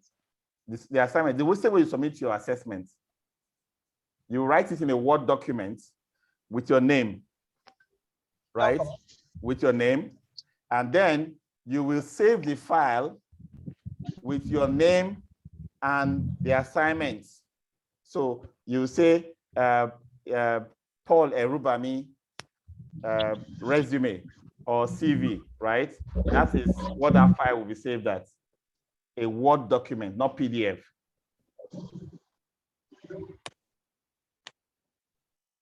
Good afternoon, class. Good afternoon, Fatima. Thank you very much, boss. Just a request I'm making. I've been driving and being in this in all over the town. So the assignments, if you can just drop them on our group. WhatsApp group. Okay, I will do that. So yes, exactly. So for the class, on the first part of the class, it's just time on. As I speak, I'll be getting into an interview early next month for the next role, the highest role in facilities management within the bank. So I'll be coming to you, boss, please, because it is timely. But guess what? I'm dispatching my nephew and brother to UK. Okay. I've been up and down the departure lounge. So okay, no problem, no problem. Somewhere and get a little bit of what was discussed. No problem. But I'll you definitely, so I'll get a no problem. That's fine. That's fine. Readiness towards the interview. No problem. You're welcome. Sir. Thank you very much. You're welcome. Okay, so Olayemi, are we finished with your questions? You had the second question you asked was the one that led us to the assignment for the CV. You asked for sample CVs, right? Yes. So what I probably would just do in the previous classes, what I've done is, once you all work on your CVs and turn them in, I will now take the 2 or 3 that I rate as the best done CVs and turn it back into the group, right? So that everybody can learn from them and use them to rewrite their, like a correction. That's what I've done, and I want to maintain that approach. So turn it in by Tuesday, and within a week, I would have gone through all of them, and then we will be able to have a proper review when I put by the comments of those CVs. I will also drop my own CV as well. That's what I do. I add my CV to 2 or 3 from the class, so that we can all learn from. Okay. Okay, sir. Thank you, sir. Thank you. So you note, just the way Barakat is noting all my commitments, you will also be noting my commitments, Olayemi, because every time I make a promise, someone has to fulfill those promises on my behalf. Let's hear from Lawal. You're welcome. Lawal. Hello, sir. Good day, sir. Yes, welcome. Yeah. And thanks for today's lecture. So I wanted to know if we still have, like you made mention of local bodies. Yes. So I want to know if we still have other international bodies, one. Then secondly, going forward, do we still have if you want to apply for a job abroad, do we have a body, do we have exam we can sit for just to support our CV? That means you missed the FM careers class. Okay, let me just let me give you a small recap. Okay, thank you, sir. Membership in the National Association in Nigeria. You can also have membership in the international associations like IFMA and IWFM. All right. And then in terms of qualifications, the FM diploma by Max-Migold is one of the local qualifications that is recognized nationwide and also gives you an edge. Who's not muted? That also gives you an edge, you know, in terms of positioning when you leave the country. But if you want to have a certification or a credential that can be matched with the same gotten in Oslo, the same gotten in London, the same gotten in New York, then you look at the International Facility Management Associations, FMP and CFM and SFP, right? So if you want to take any of those qualifications, you can contact me. Each of them right now costs about ₦1 million, and it's pretty much straightforward, especially the SFP and the FMP.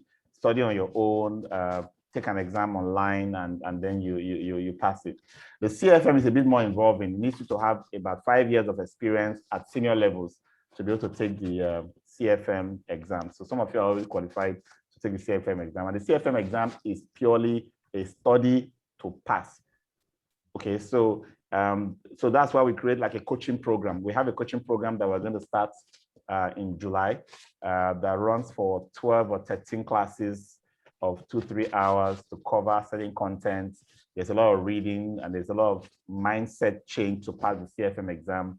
And it's a pass or fail exam. It's not like the FMP and SFP that you can fail and wake up in the morning and take it again and fail again and wake up, go in the evening and take it again. But the CFM, if you fail it, it's 6 months. You have to prepare your mind again to come back for it in 6 months. And good enough, after all the pressure we've mounted on them, they've not allowed the Pro-Talk CFM. So you can now do CFM in your office or in your house. Unlike before when you had to go to the nearest exam center in Ghana. Now CFM can be done locally where you are. What it means is that the rules will be shared with you. You understand the exam proctoring system. Somebody is being appointed from somewhere in the world to watch you throughout the 4 hours. Okay. If you move, the exam closes for you, you lose your money. If you break any of the rules, if they see any content around you or hear somebody talking around you, the exam is over, you lose your money. So that way, they can maintain the same standard that we maintain in an exam center using a Pro-Talk. So it's an invigilated exam. It's a pass or fail exam. That's the CFM. Those are the ones that you can say, oh, well, if I have any of those 3 or 4 certifications or credentials, if I'm in London, Canada, Japan, anywhere in the world, my qualification will be recognized and I can pick up a job or even stay here and be applying to jobs abroad, okay? Yes, sir. Thank you, sir. All right. But I hope I've dropped for you guys before on your platform the link to join the Nigeria FM Initiative platform. I've dropped that here before, haven't I? It's on Telegram. Okay, so remind me, I'll drop it for you today. Yeah, yes, yeah. I think I have, but You have.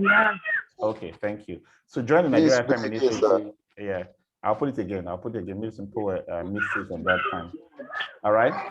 Okay, David, last question.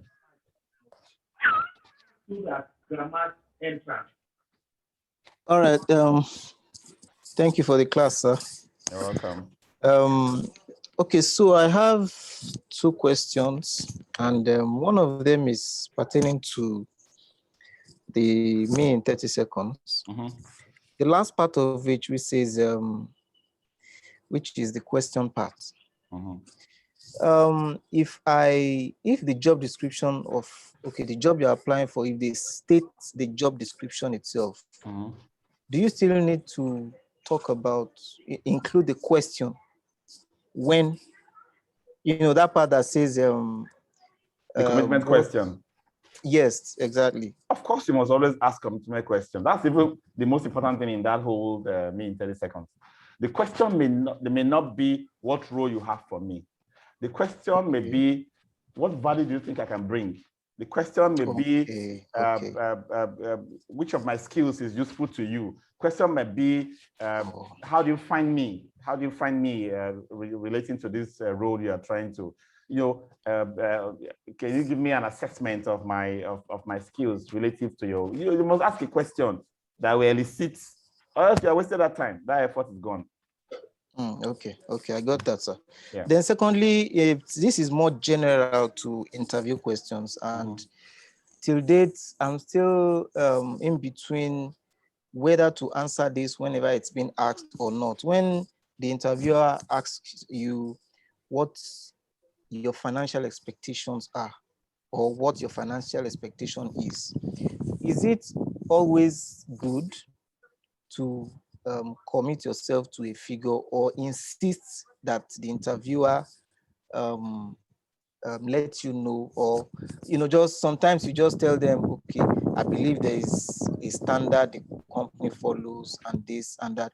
Because at some point there was a time that I went for an interview, and in fact it's my current job, and when I was asked, okay, how much I would like to earn, as much as I tried to deflect it, they insisted, and I gave a figure, and fairly enough, by the time, okay, I got the job, obviously, and then the money I was being offered was even more than what you asked for. I asked for. So I want to know, is it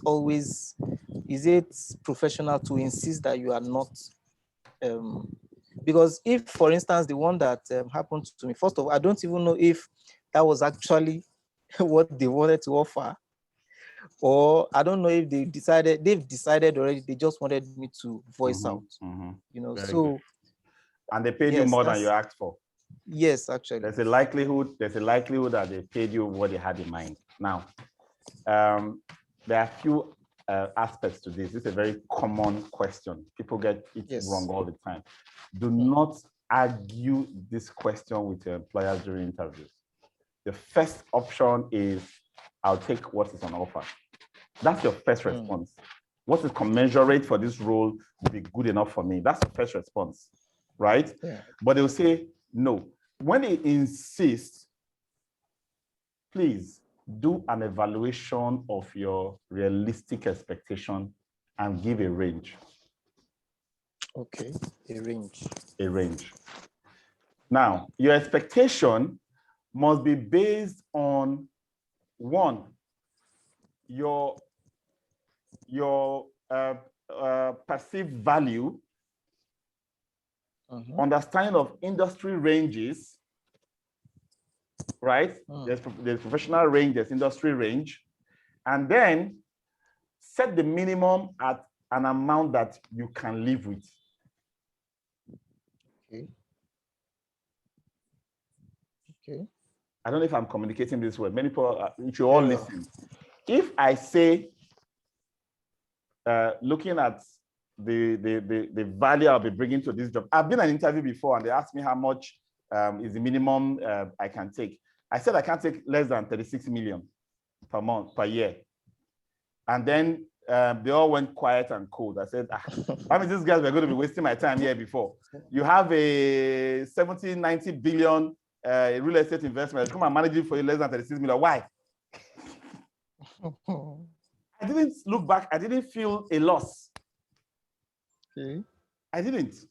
Now, I've also seen people that will say, you know, if you insist, 300K minimum, you can pay me, you know, 1 million, but 300K, you know, it's fine, but 1 million is not going to be too much for what I'm going to be delivering, right? That's what you've said. If they choose to give you your minimum, 300K, be happy with it. Live with it. Even if you find out that your assistant is earning 500, don't feel bothered. That is the problem we have as humans. You said 300K because you've checked your transport, your feeding, your where you are coming from. I mean, you were happy to mention 300K as good for you.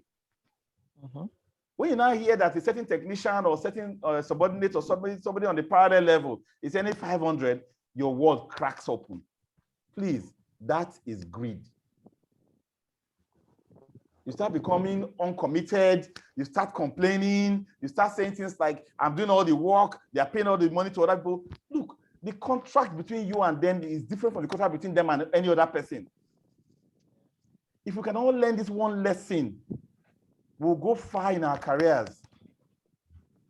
I've seen people, I have been in situations where I go into a job, meet people in that job that have been there for years. I get paid 2 times, 2.5 times what they were getting.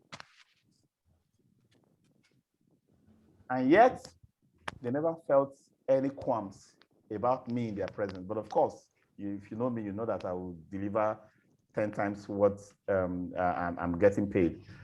Even if I was getting less, I would deliver 10 times, 20 times what I'm getting paid. You know why? Because I want to be confident enough to walk up to management and say, I've been here for 2 years on 300K. You need to pay me 600,000 or else I'll walk. Before I even make that call, my dear, I have received offers. If you are sitting on a job that you are thinking you should be paid more and you are not getting offers, you are failing, or something is wrong with you. If you think you should be paid more, test it. If you're not testing it, or you are testing it and they're not offering you more, why are you not complaining that this one is not enough? Forget it. Your value is not that high. You're overrated in your mind. Test it. But how can you document your value so that you'll be able to test it on a monthly basis? Revise your CV, update it with the latest value you have added in terms of skills you've acquired and value you've given to your organization. And if you see something interesting, try for it. Look, I had offers on the table. I didn't intend to leave my job, but they were giving me offers. One headhunter in London called me consistently for 2 years. Do you know when I started listening to him? When organizational politics was beginning to make me feel uncomfortable. So when he called me the next time and I said, the offer you're giving me is too small, $5,000 a month. What do you make of me? He says I should ask that this particular employer he's trying to get me into, the oil and gas company then, is really interested in my profile. I said, okay, if you can double what you've been offering me in the last 2 years to $10,000, I will take it. That's per month, not per year. He said he'll get back to me tomorrow. Before 8 o'clock, this guy has called me from London. That would be like 7 o'clock that time. He said, they will give you the offer. You know what I said next? Who's going to pay my taxes? Abby? He said, oh, taxes, it's supposed to be all in. I said, no, taxes might be very complex. You're sending me to Ghana. You are going to make me work Ghana and Nigeria. No. I don't want to have tax burden. I just started doing Shakara because I wasn't interested in leaving my job. I wasn't interested in leaving my job. But when he got back and said, we're adding another $800 to it and blah, blah, blah, I now did 2 and 2. I was earning 8.5 where I was per annum. If you add this one up, it's like, how will I put it safe? It's like 20. Then I still would not have taken that job. I still would not have taken that job if I had my own career plans fulfilled within that organization. That's the reality. So you must know what you are worth. You must know what you are going for. Go for it and ask. If you ask for 50,000 naira and they offer you 50,000, please be happy with it for at least 1 year. Chinere, your question. All right, thank you, sir. You're welcome. All right, thank you very much. You're welcome.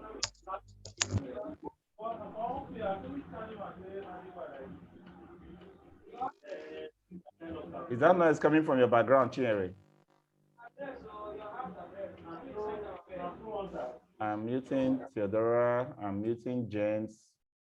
Okay. Yeah, it's off now. It's off. Okay. All right. Go ahead. Yeah. All right. Thank you. As I was saying that I really have really learned a lot. Not even just as somebody who is going to be interviewed, but somebody who is also have the privilege of interviewing people. Yeah. Yeah. The question I wanted to ask had been asked, the commitment question. Yes, I needed to know exactly what kind of commitment question. Then I just want to share a recent experience I had. Okay. Because this particular slide on the interview, the job interview, actually really showed me a lot. Recently, there's this women group I wanted to join. They've been asking me to come over, but I had to make up my mind. It's a kind of professional plus religious group of women. And it's an association, very high class and all that. But I didn't know that anyway. But when I applied, they interviewed me recently on Thursday, just before I left Nigeria on Friday. And the questions they asked, the way they went about it, when I look at this particular slide on the job interview, was exactly what happened. And somehow, without even having the knowledge of all this, I was able to answer the question very well and so confident. I was very confident in myself. And so, it is making me to appreciate that association more now because they were so professional based on that slide on job interview. Just this afternoon, they sent me a letter of acceptance as a member, and I'm glad about it. Wow, Looking congratulations. Congratulations. So I'm just thank you very much. Done it. Yes, so yes. Congrats. Thank you. So you can imagine I didn't have much knowledge when I was able to do something, but now that I have much knowledge, I'm thinking the sky is my limit. Thank you so very much. Thank you so much. I appreciate it. Thank you. Send our wines. Yeah, so do you guys know where she's talking from here? Children, should I pull your leg out in public? Oh, you can't. This is a family, no problem. She's in Rwanda as we are speaking now. She's in Kigali, Avina, away for Rwanda. So when you are coming, get ready. Get ready to host all of us. All right. No problem, sir. Just tell us the venue, we'll all show up. I will definitely do that. Thank you. That would be awesome. That would be awesome. Thank you so much. Thanks, everybody. Thank you for your active participation in class. I really enjoyed this class myself, and I want us to continue. Have a nice weekend. Bye-bye. Bye-bye. Thank you, sir. Thank you, sir. Bye. Thanks. Thank you.